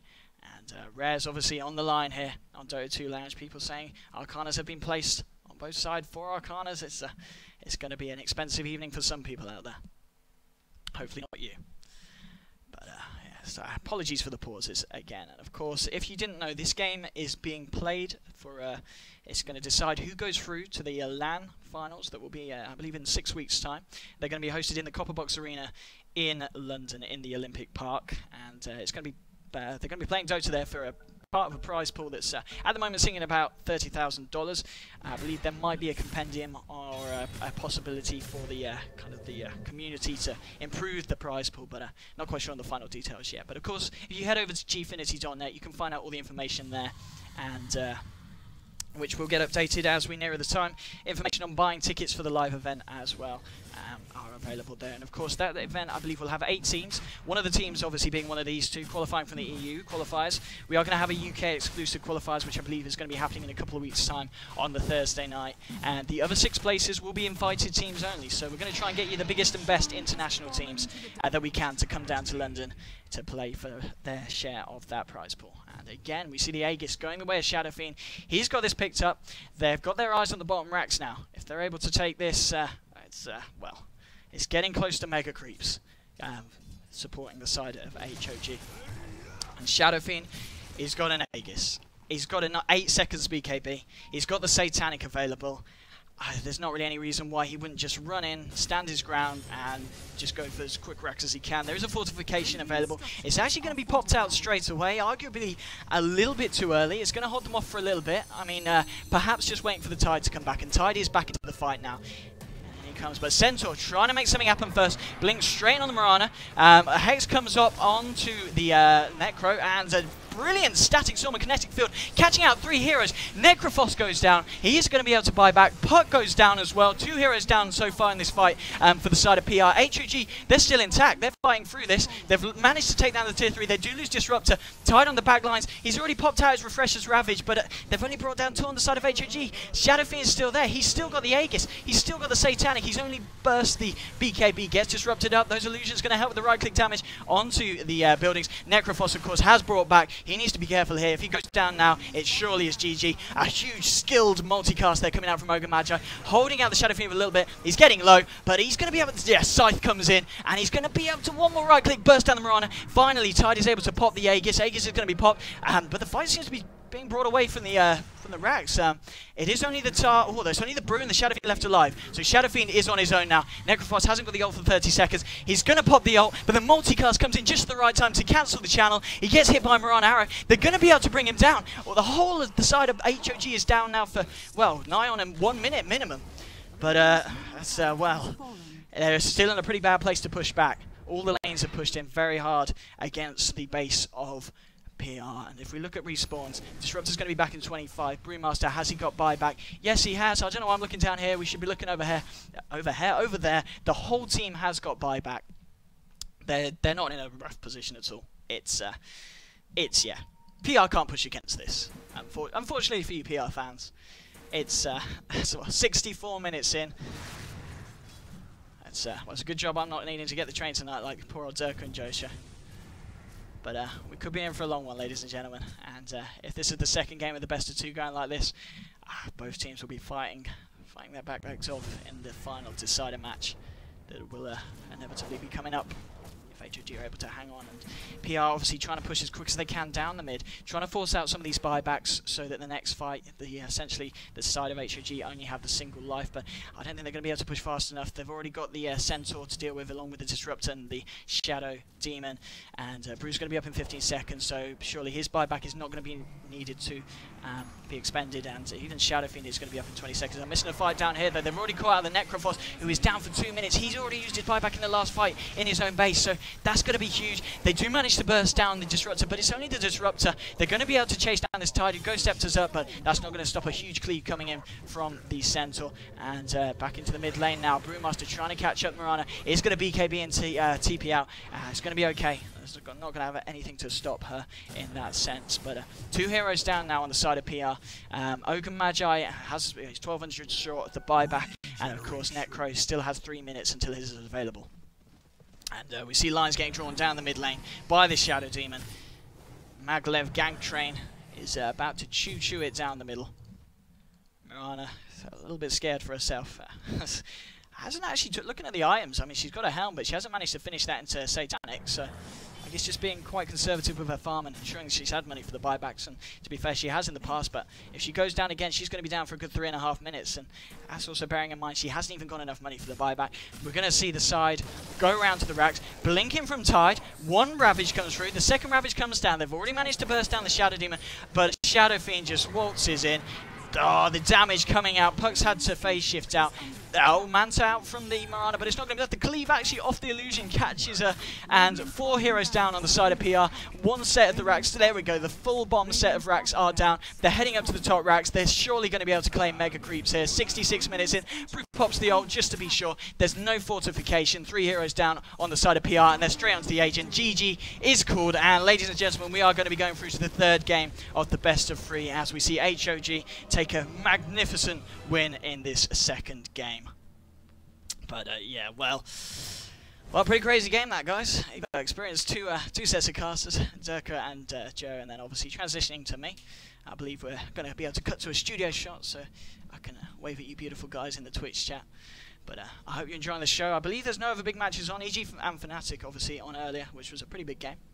Let me just side over to the middle. Flashy animation as we cut to potentially me. It is me. I'm on my own now, unfortunately. You're stuck with me for the final game of the night. If you don't know who I am, I'm OD. You can find me at twitter.com/ODPixel. I've got about 67 followers, so if some of you guys could follow me, that would be awesome. If you want to save and reserve judgment until you've heard me cast the 3rd game, by all means, just hang around in the Twitch chat. We should be good to go sooner than later. I'm sure both teams, it's been a long day. We've been doing this for about 10 hours now, so they'll be ready to go, and we should be ready with the final game very, very soon. We're just going to cut to a quick commercial break, so don't go anywhere. It's going to be a huge final game between HOG and PR to decide who goes through to the LAN finals in London. I'll see you guys in a bit.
There we go. We're back with you, Twitch. A few production issues, but we made it. We made it. We're here with the final match, of course, of tonight's best of 3. I'd like to confirm a few things. No, I'm not Justin Bieber. No, I don't have asthma. I just downed a Red Bull, so my breathing might be a little bit heavy. But it's late here in the land of Great Britain. But we're ready to cast the final match of the night. PR against House of Gamers. Obviously, we've seen the 2 games so far. If you haven't, you've missed out. The second game, particularly, it was interesting. It became a bit of a kind of a Chinese standard Dota where it was kind of farm at the end of the game and look for the openings. But anyway, we're here with the final game. Hopefully we'll see some different picks. Rares and Arcanas at stake, of course. Power Rangers with a 75% chance on Dota 2 Lounge. So if you're part of the majority, it's looking risky for you lads and ladies, of course, because this is the final game, and House of Gamers winning that last game, they're going to have the momentum behind them to potentially take it all away and make themselves worthy of a place at the LAN finals that will be hosted in London in 6 weeks' time. So it's a big game to win. I'm OD, of course. You've probably not ever heard of me before, but this is the first time I'm here casting for you guys here at Gfinity. So hopefully you're going to enjoy the stream. Hopefully I don't spout too much nonsense and you manage to get a little bit of insight from the game itself. So anyway, looking at the bans and picks. Bans coming out from House of Gamers. Batrider and Mirana. We don't want to see those guys, so get them out. We saw Mirana be quite effective for the side of Power Rangers. It was kind of one of their cores that they were relying on to do the majority of the right-click physical damage at the end of the game. And the way she was built and the way she'd been playing early on really didn't kind of facilitate for her to progress into that position that was really needed at the end of the game to be able to stand up against a Shadow Fiend in the team fight. So she wasn't, I guess, just the fact that the game went on nearly 17 minutes is probably why House of Gamers are banning her out. You know, so she's got the potential to really kind of halter and especially pushes and catch out heroes, obviously with that arrow, that are in places that they shouldn't be. But we're going to see House of Gamers pick up a Nature's Prophet, so this time it's going to be them with the rat ability, and Scarif Mage is actually going to be picked up. Scarif Mage, in fact, funnily enough, is a hero that we saw Power Rangers play in an aggressive tri-lane earlier this evening, and it was quite effective. They won the game in 16 minutes. Whether House of Gamers are capable of pulling off the same plays, that's anyone's guess, but we'll have to see. Bans anyway coming out from Power Rangers. They ban out the Doom, they ban out the Treant. So obviously Treant, he's always annoying. He's always annoying, and if we're taking down those towers, and he's just going to prolong the game. Doom as well, one of those heroes that even if he has a rocky start, he has the potential to head to the jungle using Devour, and suddenly he comes out and he's critting for 1k. And he's got no items on him. I don't know how it happens, but it seems to happen every time I play against him in a pub game. So the fact that he's been banned out, that's good news for us as well. So hopefully, the Scarif Mage, obviously been a little bit of an unorthodox pick. Hopefully we'll see more of that. But second pick now coming out from Power Rangers. And certainly having to think about this one. They've got to know, they've got to kind of recce out what House of Gamers is going to do with the lane situation. Obviously, them themselves like to put Skywrath in the aggressive tri-lane, so it'll be a question of whether House of Gamers like to do that themselves. We have seen them run Nature's Prophet before this evening, and they do obviously put it in the solo safe lane rather than the solo off lane. But we shall see. And Power Rangers, they're going to go for that pretty powerful tri-lane. We see Luna picked up. And obviously the early points of the game, Luna alongside the AA with Chilling Touch and just the bonus damage coming out from the Luna passive. It's a lot of damage level 1. You know, if they throw someone else into that mix like a Rubik, someone by the time they get level 2, they're going to get guaranteed Cold Feet procs on.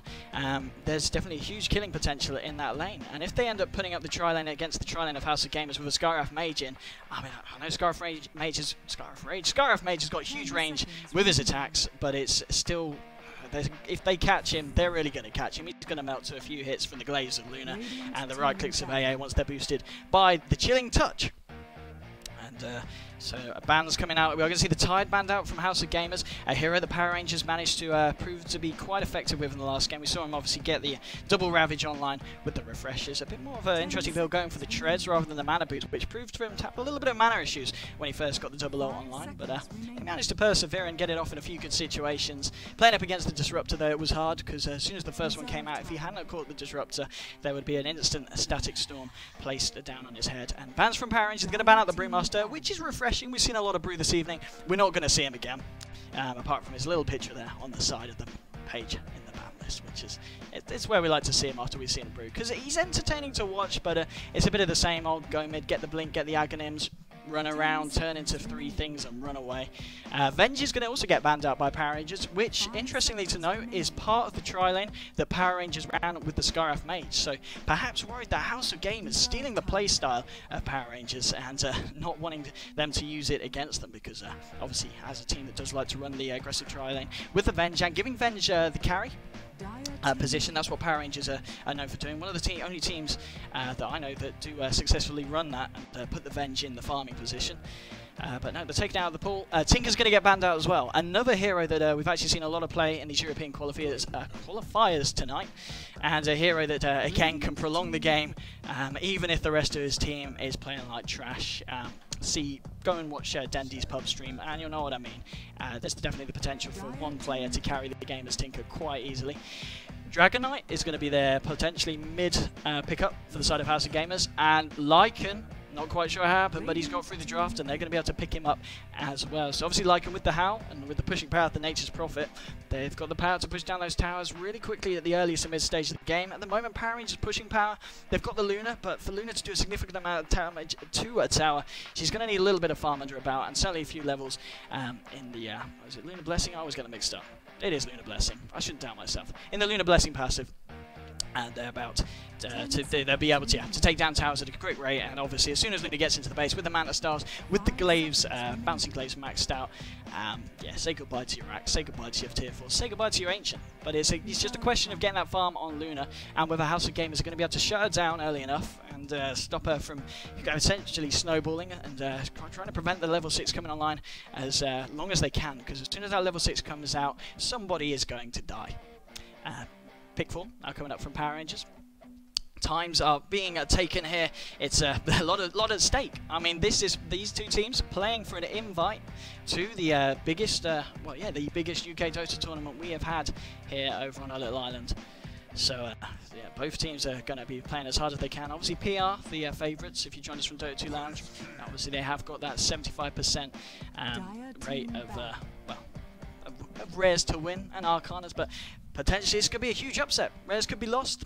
Arcanas, you can start saying goodbye if you put them on a PR, especially if they play like they did in the last game. But of course, both teams starting on an even slate for this game. Looking at the picks so far, Power Rangers, they're going to pick up the Wraith King. It's a hero that they've run quite a few times before this evening, and a hero that does get banned out a lot by teams playing against the side of Power Rangers. So obviously, I guess at the moment, it's potentially looking to be a Sand King off lane and do the Wraith King support with the AA, because then there's a lot of killing potential early on. There's a lot of, with the auras, with the lifesteal, helping out the Luna at the early stages, meaning that she can not necessarily have to build the Helmet of the Dominator as soon as she can and focus on getting other key items like the BKB, which are going to be key, especially when playing up against Skywrath. Depends how well the Skywrath does in lane and if he's going to be that much of a threat.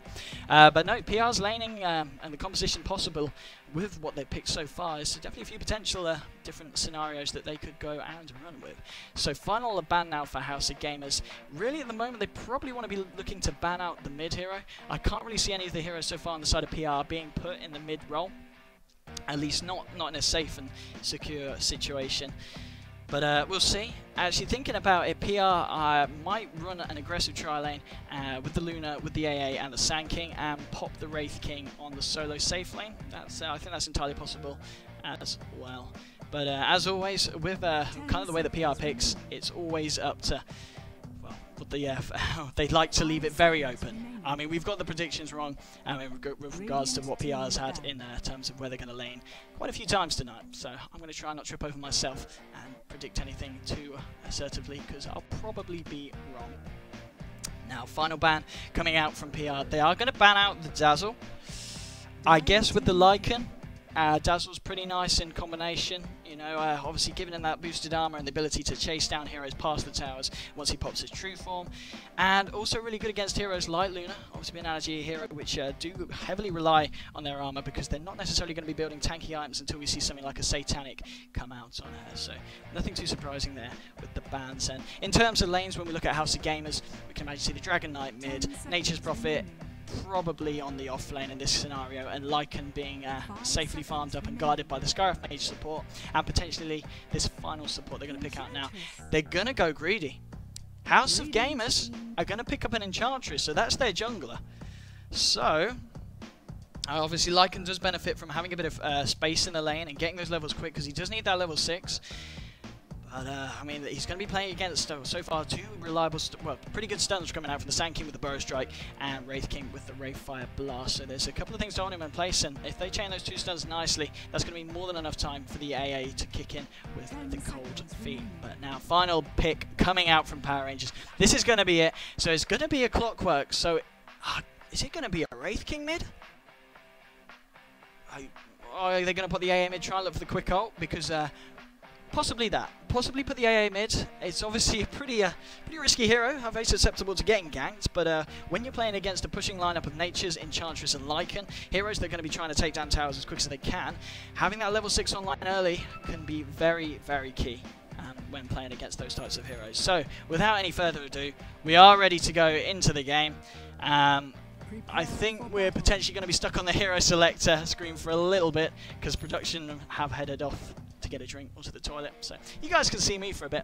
So you're very lucky. You're very lucky, guys and girls. But anyway, let's talk about the teams. So over on the side of PR, we've got Kitty Cat up on the Clockwork. We've got Moon on the Luna. It's going to be FNG on the Wraith King. Actually, he's going to be Wraith King's support, so he's not going to be in the mid lane. It looks like, I don't know, we'll have to see, but they're doing a smoke up here. There is going to be Dragon Knight in that great position. But hang on, Dragon Knight, are you asleep, mate? They're going to be able to catch him out. Wraithfire Blast comes in. The damage is going to be more than enough. I'm not quite sure what he was doing. I must have been sitting on his mouse because he was playing like an ass there, because that was pretty darn stupid. And he's just given away first blood. And, well, PR, it's PR fanboys, your rares are looking kind of safe with that kind of play happening. I guess it is getting late, but that was a bit of a mess up there from HOG. Skywrath, mate, don't do it. There's another stun available from the Wraith King. But he doesn't want to give away a second kill. But already 1-0 up. The game yet to start. So PR, they've got that start that they were looking for. They managed to pick up that first kill. And also, of course, it was on the DK, who is going to be running the mid lane. So it's a little bit of a hindrance. Who did actually claim the first blood on the side? It was Clockwork. So Clockwork on the off lane. He'll be saying thank you very much for that little boost to his gold and to his kitty. And Haste Rune on the... Oh, they're going to find another kill here. Wraith King with the Haste Rune leading the charge. Oh, no. Don't do it, Nature's Prophet. Don't do it, Nature's. Please, Banana. Come on. Don't be a banana. Right click's coming in. Chilling Touch. That's why you get it level 1s, ladies and gentlemen. I don't want to see any of you picking AA and pub games and getting something else. Even though it may be entirely situational and the Cold Feet or Ice Vortex might be better at level 1. But no, that's why you get Chilling Touch. If you've got the coordination to make these rotations and ganks, well, this is what happens. You're 2-0 up, and we're only just passing the 30-second mark into the game. So, if you're worried about another 70-minute blaster, this potentially could be a little bit shorter. But, of course, as always, it is too early to call, so let's not get too into it. Clockwork down in the spot lane. It's going to be up against this Skywrath and the Lycans. So, it is going to be a dual lane on the off lane. DK, of course, mid, Enchantress in the jungle, and it's going to be Nature's on his own up top. He's already gone down once. He's against the Wraith King, supporting up the Luna, and also they have an AA chilling behind them, quite literally. But it's, yeah, it's going to be hard for this Nature's, and it's not... That's the thing, when you pick a Nature's Prophet to solo lane, and you've also got an Enchantress or another kind of jungler involved, I'm not quite sure what you do. You know, if that lane goes bad, you can't really resort to the jungle. I guess you can head over to the Radiance jungle, because you've only got a solo laner down there, so he's not going to be able to disrupt the jungle too much. So we might see Nature's decide to opt for that and try and utilise the opposing side's jungle. If we have a look at the last hits and denies, let's have a look how people are getting on. What's up with this sorting? Let's sort it nicely. There we go. So Sand King actually doing pretty well against this DK mid. He's certainly not falling behind at the moment. What's he going for the build wise? Has got 1 point in Caustic Finale. So it's always kind of irritating to play against, especially if you are a melee hero in the mid lane, because that burst damage can really stack up if Sand King's able to get it into a full wave. Ping's coming out on AA. They know he's there. But he's just going to waltz in. Burrow Strike coming in. There is a Chilling Touch available. What's the movement speed like? Dragon Knight 290. He had 10 on it, but he didn't feel like diving the tower. Skywrath Mage with the regen rune. Popping it and heading mid as well. So noticing that AA is chilling mid for a little bit with the Sand King, but unable to find anything in terms of kills there. Bottom lane. Clock doing alright against this Lycan. Has managed to get 5 last hits. But I guess did have a little bit of space where Sky just left the lane there. And anyway, so I mean 2-0 on a team as well that really kind of thrives off those kills. Having Luna and the Wraith King being involved in those two, it's pretty big for PR. It's a really nice start. Mid lane Sanking getting a little bit low. Hal coming out from the Lycan, helping his fellow teammates get some last hits. Clock's already got the full duration of that clarity off, so he's going to be fine. Burrow Strike coming in on middle, but Sanking already level 4. Sanking Dragon Knight, sorry. Sanking is level 4 as well, of course. Doing alright in the mid matchup. I mean, we saw that aggression early on in the first minute of the game, but since then, both teams seem to have calmed down a little bit.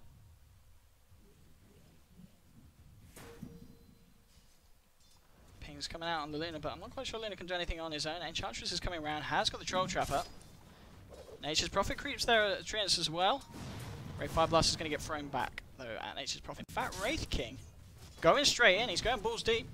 They don't call him the Baller King for nothing.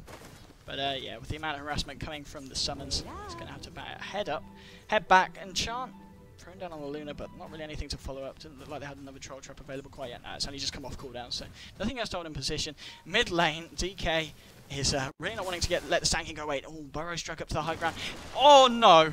Sprout misses, but it doesn't matter when you've got to right click that hard. And Nature's Prophet able to get a kill on the Sanking as he retreats. Bottom lane now. Clock. Still having trouble against this Sky and Lycan. I mean, as I say, he's having trouble. He's got 12 last hits. It's certainly not being the most awful time for this offlane Clock. Well, offlane solo safe lane. Apologies, I'll correct myself there. Luna, what's she going for? Has got the Helm of the Iron Will, so pick that up. So playing safely and potentially greedily. If we see her finish that off into her Helm, we should expect her to obviously probably look to take down this tier 1, and then I'd imagine head over to her own jungle and start clearing camps. There's been no stacks created as of yet on the side of the Radiant, but there's still a lot of time for that kind of stuff to happen and to come in. But HOG, with the lineup they've got, it's one of those lineups that is kind of on a ticking time bomb. They need to push, and they need to push fast. With a Nature's Prophet, with a Lycan, with a DK, with an Enchantress. All heroes that really thrive on getting those towers down, getting that tower gold as early on as they can, and just continuing the kind of getting the game momentum flowing their way, and ensuring that it carries on that way for the entirety of the match. But 5.5 minutes in, still yet to see, well, much more than a scratch on any of the towers. But I can imagine as soon as we see Lycan hit level 6, he's got a few more points in the Howl. What's he got? He's only got the 1 point in Howl. Yeah, Max in the walls. Actually went for a point in the passive. Normally we do see Lycan just go for the points in Howl, especially when they've got this kind of global push with the Nature's Prophet, just to benefit him and his Treants.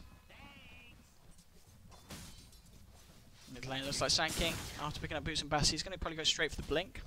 Yeah, he's got 800 gold. Both heroes running the bottle. Actually missing there with a Breathe Fire. So a bit unfortunate there for the Dragon Knight, and not able to stop that bottle charge. And, oh, here we go.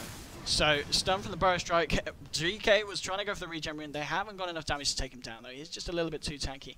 Has got the Elder Dragon form available as well, so he's in a pretty safe position. Bottom lane, Clockwork going balls deep here on this Lycan. Traps him in the cogs. Coffee is going to proc in. Actually, AA gets silenced up, and now Skywrath should be able to nuke him down. Nature's Prophet's here as well. They're able to find 1 kill. Clockwork is going to be able to TP out. They've got nothing to cancel that, but nice TP in from Nature's Prophet, securing that they are able to pick off a kill, and Lycan is able to get back to safety. And without that silence as well for the Sky, we might have seen AA be able to pull something else off. As levels go, obviously AA is still quite far away from picking up that level 6, only at level 3 at the moment.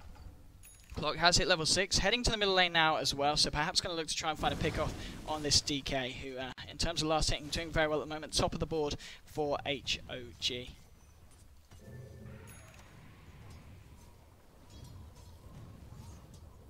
And using the Well Ring there, trying to zone out both the Luna and the Wraith King. Wraith King getting pretty close to his level 6. Luna already with the 6, got the ult available. And has got Helmet Dominator as well, and as she should be indeed, sending one of the ranged creeps over to begin to stack that Ancient Camp up for her. Mid lane, Clock being very balls deep, They do have a Burrow Strike available, but Sankey is kind of like, Clock, mate, we shouldn't be doing this. Nature's Prophet comes in as well. Stick charges aren't going to be enough. They're able to bring down Clock, and yep, Central Ward gets placed, and Sandstorm, as much as you might like Darude, it's not going to be able to save Sand King this time. And that's 2 kills going the way of HOG. So PR perhaps getting a little bit too cheeky and too confident, and the players really not being there. Middle tower is under attack. Fortification is actually forced out straight away, but obviously Dragon Knight has still got a good few seconds left on that Elder Dragon form. And with that in mind, they're going to be able to hit down really hard in this tower. We are going to see TPs come in. Already Wraith King finding the Enchantress on the back lanes. Has only got the 1 point in Untouchable, so she's not too hard to right-click down at the moment. Clockwork deciding what way he's going to go. He is going to head for the mid lane. Wraith Fire Blast and Burrow Strike follow up onto the Dragon Knight. Sand King gets silenced up there. Have they got the right-click damage to deal with this Dragon Knight? I don't think they have. He turns around, Dragon Tails the Clock. Clock's going to be held back. Actually going to pop the cogs, and looks like he's going to try and retreat, but Dragon Ref comes in, and they're able to get a kill onto the Clockwork. So, PR do manage to defend the tower. It's just outside of deny range, though, unfortunately. So, HOG should look to take that. In fact, Invis Rune, is he going to be able to find a killer? I don't know if he's got the right click damage. He's still got his Elder Dragon form. It's actually just about to wear off, so perhaps needs to be a little bit careful. And actually, no, he doesn't. But is he going to? He's getting low. There isn't a brief fire for 7 seconds, but no, we're going to see the Sand King Burrow Strike out, and there's nothing the Dragon Knight can do to catch him up in that case. And eyeing up the tower, but still a bit high just to dive on it. They've got Enchantress here as well, so it looks like with this push, they will try and finish it off. Nature's Prophet as well. Trina's going to get popped down. Is the side of PR going to be able to find a deny here? Sand King waltzes in, trying to. Great hook shot there from Clockwork, and the cogs that trapped him in, though, to his own demise. He's already lost the Sand King thanks to those cogs, and now Skywrath is going to be able to finish off another one, and they're only able to kill off the Enchantress. Nature's Prophet is able to get out safely, and at the end of the day, HOG do find the middle tier 1 as well. So a victory there for HOG, and Cogs really working against the Clockwork there when Skywrath Mage's ult comes into play. And after the back of that, let's have a look at the graphs. XP graph going 2k the way of PR, and if we look at the gold graph as well, it's coming to 3k mark, so 10 minutes in, it's not the hugest of differences, but it's certainly something. And well, HOG, again, playing very well at the beginning of this final game. After a really rocky start, giving away 2 kills. Medallion now, of course, on the Lycan. Lycan has got the true form as well. Probably won't look to chase this. Morbid Mask up as well. So, with the Bassi as well, he's only about... Well, I think he's got enough money to finish off that Vladimir's if he wants to go and grab that next. AL coming in is not going to quite catch the Lycan. It is going to brush over the DK. But, yeah, he's going to be fine anyway. They've got nothing to follow up with. I mean, this Luna, we've seen her, she's level 8 at the moment. In terms of farm, she's got the treads finished up on top of the Helm of the Dominator, but not been able to find anything to do with her ult at the moment. There's not really been the potential for anything to happen. Bottom lane, we're going to see a little bit of a dive now on this AA. Cold Feet might just kick in on this Skywrath. AA has got the he's got the Ice Blast in 1 second. This could be a dead Skywrath if he times it nicely. Pings on the secret shop. It's going to fly through, but oh, Sky just gets out. Is he going to be able to CP out? No, Burrow Strike says no, sorry. And after a slightly unlucky, Ancient Apparition ult, they are able to follow up. Mango Banana in a bit of a sticky situation. He's going to get caught, and he's going to go down. And yeah, well, it's 2 heroes down on HOG. 2 unfortunate plays where we've seen them get caught out. Middle lane though, Dragon Knight, he feels pretty confident, has the drums, so he's pretty speedy now. He's got that ability to get out if he needs to. And in fact, he's just going to TP out now, gets a few right clicks onto the tower and says, there's no point me being here. It's much too risky. And TP's out. Actually TPing over to the bottom lane. Sand King now with the blink online.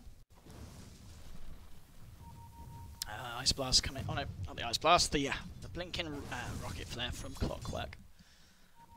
Slightly less scary. Oh, yeah, he gets the combo together. It's nothing to kind of nothing to laugh about. I mean, how many points has got in it? He's maxed it out. So I guess global presence is big. Bottom lane though, Sand King managing to blow up the Dragon Knight, but in turn Skywrath is able to avenge his fallen dragon brother and pick off the Sand King. But still, Sand King trading his life for the DK mid. That's a trade that I think PR will be pretty happy to take. With that in mind, they've even got the creep taken down on the bottom tier 1 as well. And obviously, Sky just heading back to base. He's got no mana, he's got no nothing. Enchantress build-wise did go for the first and finished off the treads as well now. But Luna, she's still not shown up. She's just chilling out. She has got this ancient stack that she's created, obviously, with the Helm of the Dominator to creep. But as of yet, Luna really yet to pull anything special in team fights. In fact, pull anything special on her own, really. I mean, she was involved in those 2 kills at the beginning, but that was kind of fed to her baby food style by the rest of her team. If we have a look now, in fact, at the... let's have a look at the net worth. How's she farming up? She is farming up very well, but Lycan is keeping on par with her. Has got the Vlads. He's got 1,500 on top. What the Vlads and the Medallion already finished. Be interesting to see if he does go for a Necro, because that would kind of confirm whether they are going to try and get this game over and done with as soon as they can. And you really would expect so with a Nature's Prophet and an Enchantress on your side. I guess Enchantress obviously one of those junglers that does fare quite well into the late game. With the impetus, especially if she's able to pick up an Aghanims. But the way she's been playing, she's kind of been playing the nice little lady who buys all the wards and buys the smokes and makes sure everything's maintained quite nicely around the map. And we see Sky playing a little bit more aggressive. Actually, no, Sky, fair play to him. He's been doing his bit as well. But at the moment, at least, Enchantress not looking too scary on her own. Luna ult coming in. Skyroth tries to respond with his own ultimate, but that's 1 kill there. Nature's Prophet TPing in now. DK is there as well.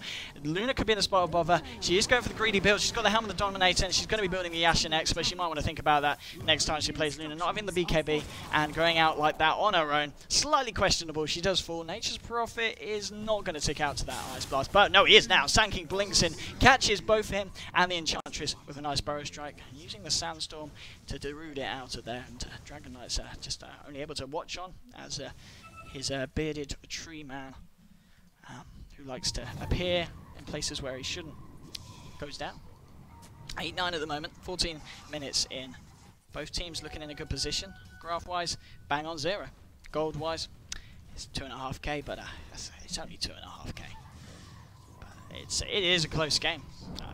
There's no saying what's going to happen. Top tower denied by Clock. So a little bit of gold that HOG won't be able to get their hands on. And with this ward here, they know exactly what's going on in the jungle. Hook shot straight on point, catching out the Enchantress. Has got 3 points into the Untouchable, but it doesn't matter when Sand King's coming in after a Wraith Fire Blaster. Ice Blast thrown in as well from the AA for good measure. Wasn't needed in the end, but with the cooldown that low, it doesn't really matter. Not going to have it though for this to defend against this push down on this bottom lane, as we see Dragon Knight, Treant, sorry, not Treant, Nature's Prophet, and the Skyrath force themselves down here. Epicenter gets silenced up there by the Sky. Sand King's down. They're not going to be able to kill off the Dragon Knight. He's just too tanky. Cold Feet proc, but they've only got the AA and the Wraith King left there. And Wraith King actually, obviously, the support role really, really poor at the moment. Only got boots and a circlet really to talk about. DK, a little bit low, but he's going to back up. Top tower is going to get denied, so both sides managing to deny the towers on their top lane at the moment. So we're on a level playing ground. Looks like Roshan is going to have to fight up against Lycan, and he should be able to take it. I mean, Ice Blast, well, how long have we got? We've got 30 seconds until Ice Blast is available again. Oh, he's going to go for the Midas. AA is going to go for that Midas build, and we'll see if it pays off. Expecting the game to go late. On the side of Hog, they'll disagree. They want to get this over and done as quickly as they can and start taking down these towers. Already taken down to the outer, to the tier 1s, and with this one remaining down on the bottom lane, which is already under half health. But Roshan's taken. Lycan picks it up. He's level 11 now, singing on a lot of cash on top of the Vlads and the Medallion. 2.8k. Looks like he's still kind of just checking out how the game's going to go on and how it's going to progress. Seeing whether he needs to build into the Necro, perhaps even picking up a Boots of Travel at this stage of the game, or if he's going to go for the more fighter build and pick up his BKB. Hook shot, oh, little bit ambitious. 4-star actually, yeah. 4-star, yeah, finished off on the clock. How do you remember Tranquils? Was that Tranquils? It was Tranquils on the clock. I'm quite sure if he needed that. He didn't seem to be having too much of a bad time on his lane, but apparently he disagrees with me. Blink's coming out in mid. It is the Sand King on his own. In fact, he might look to just go on this and see the AA follow up with an Ice Blast. And it looks like Dragon Knight isn't going to hang around too long, and he's going to return to this safety of his own side of the river. How's Luna doing? It's pretty close to finishing off the Yasha, but it's a greedy Luna. She got an ancient stack going. She has... no one's blocked it off on the side of HOG, so she has the potential. It's got a double stack there at the moment. So it's something that's better than nothing. But PR proving to have a little bit of a difficult time up against HOG, a relatively unknown team. Got some big players in. But then PR, they're PR.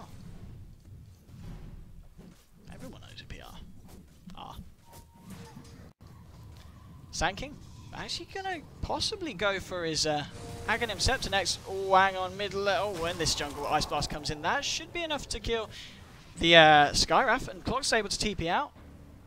We're gonna see a Rocket Flare come in. It's not gonna catch him in time. Or is it? Is it? Ooh, very close. Jesus, bottom lane. Oh, where was that happening?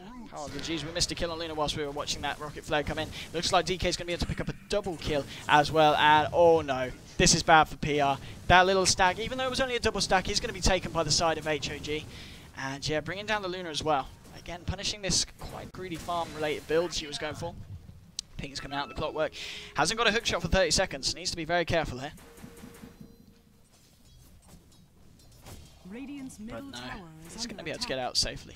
Bottom lane, apologies, I'm so bad at this camera work. It's probably 1 o'clock in the morning here. That's my excuse. Bottom lane, Lycan is going to try and TP out. There is no stun for a few seconds, so he's going to be able to get out all right. They did already lose the Nature's Prophet, though, in that little confrontation down there.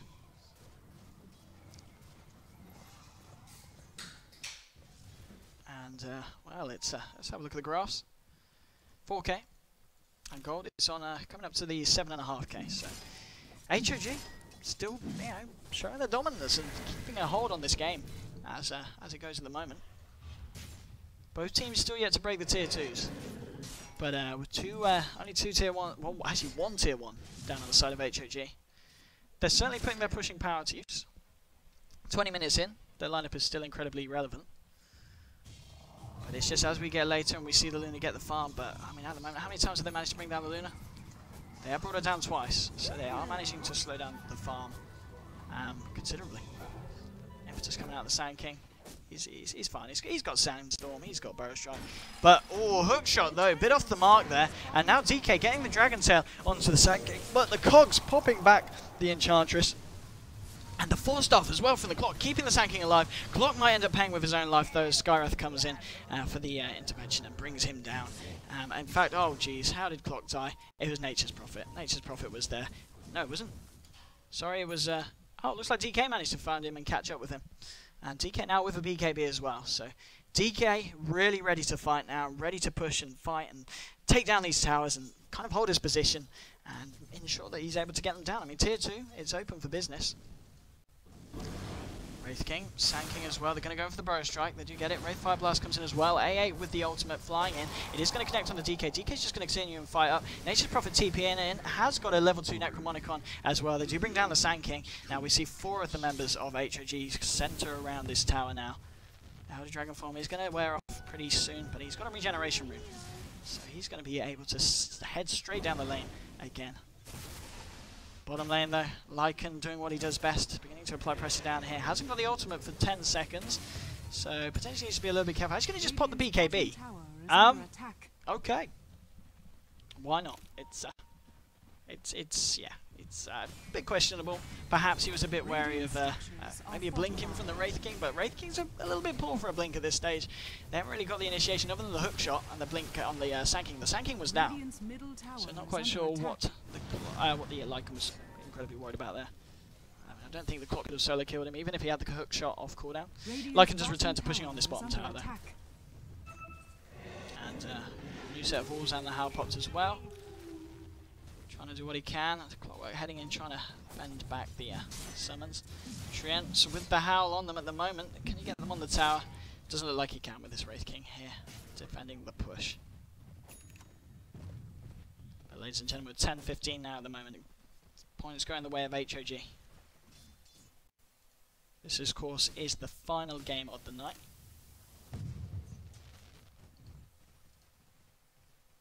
But without a doubt, it's HOG. I just feel they need to be putting a little more offensive capabilities into these fights and trying to take down a tier 2. I mean, we're 22 minutes in, and I mean, he's got a level 3 Necromonicon, but and the Midas as well to carry him through to the later stages of the game. But as of yet, unable to find the openings to get in on these tier 2s. I mean, we just see the pushback from PR, ensuring that at all times the creep wave is pretty much pushed up all the way to, if not past, the river.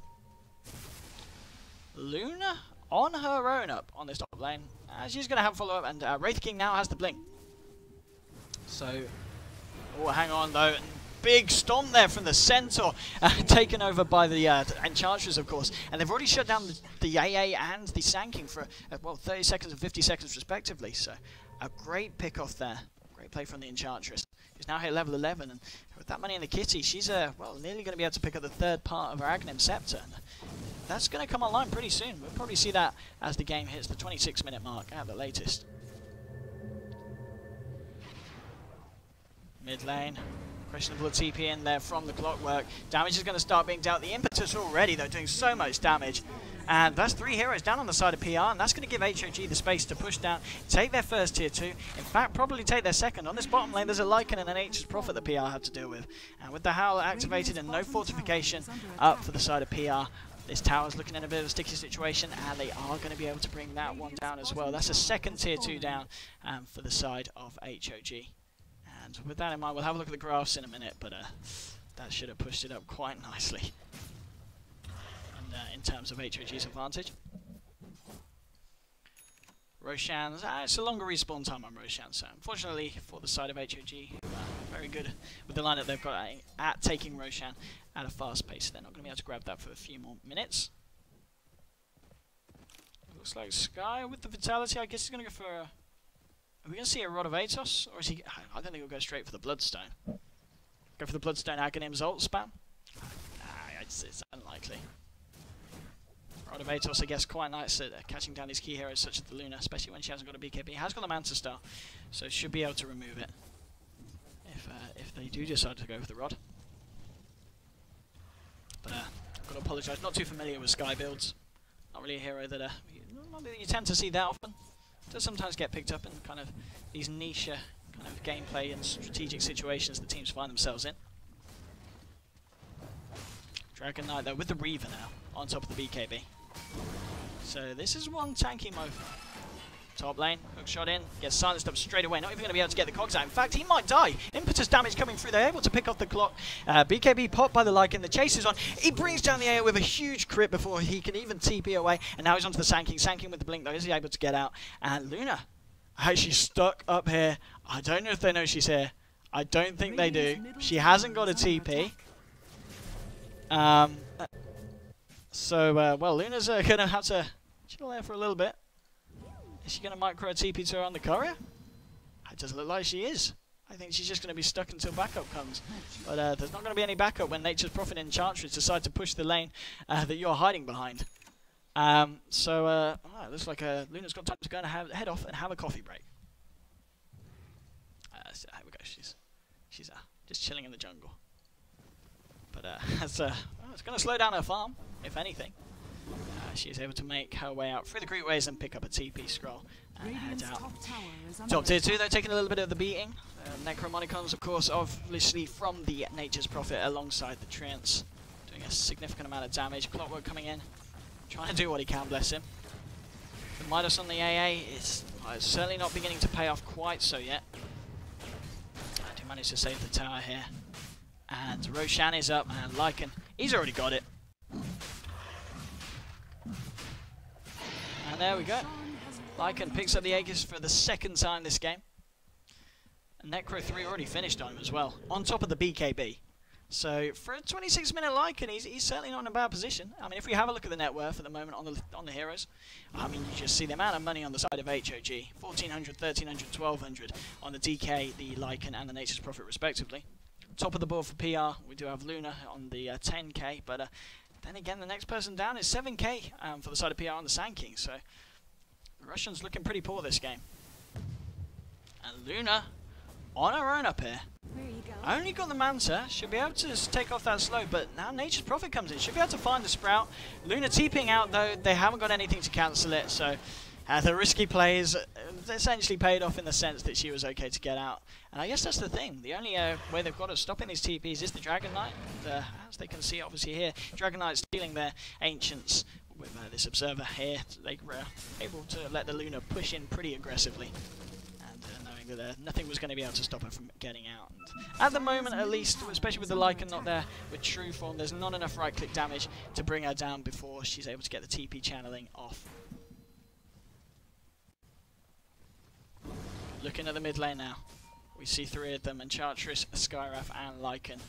Also the DK. DK, as he possibly finished off the move. He's finished off the heart. Sanking actually blinking back to safety. But now they're going to start putting pressure on the tier 3. Fortification's going to get popped. But HOG in a really strong position this game. And I think the pushing power is just really showing its strength here. I mean, they're onto the Rex already. And that's exactly what a lineup like this needs to be doing at 28 minutes in. And with Fortification already used, they're possibly going to get it. Nice epicenter though. Lycan getting pretty low, has got the Aegis, so he's not going to be too fussed about this. They've already lost the Sand King. Wraith trying to do what he can. The ult is going to get popped, but have they got the follow-up? Aegis gets popped as well. But, oh, Dragon Knight on the back lines. He's already killed off the A and the Sand King. Lycan finishes, of course, off the Wraith King as they come back. The rest of this side of HG able to gather around. And ladies and gentlemen, we're going to have a 28-minute GG. The picks of HOG really kind of proving to be the picks that win you the games. It would have been nice to see PR able to hold out a little bit longer than they did.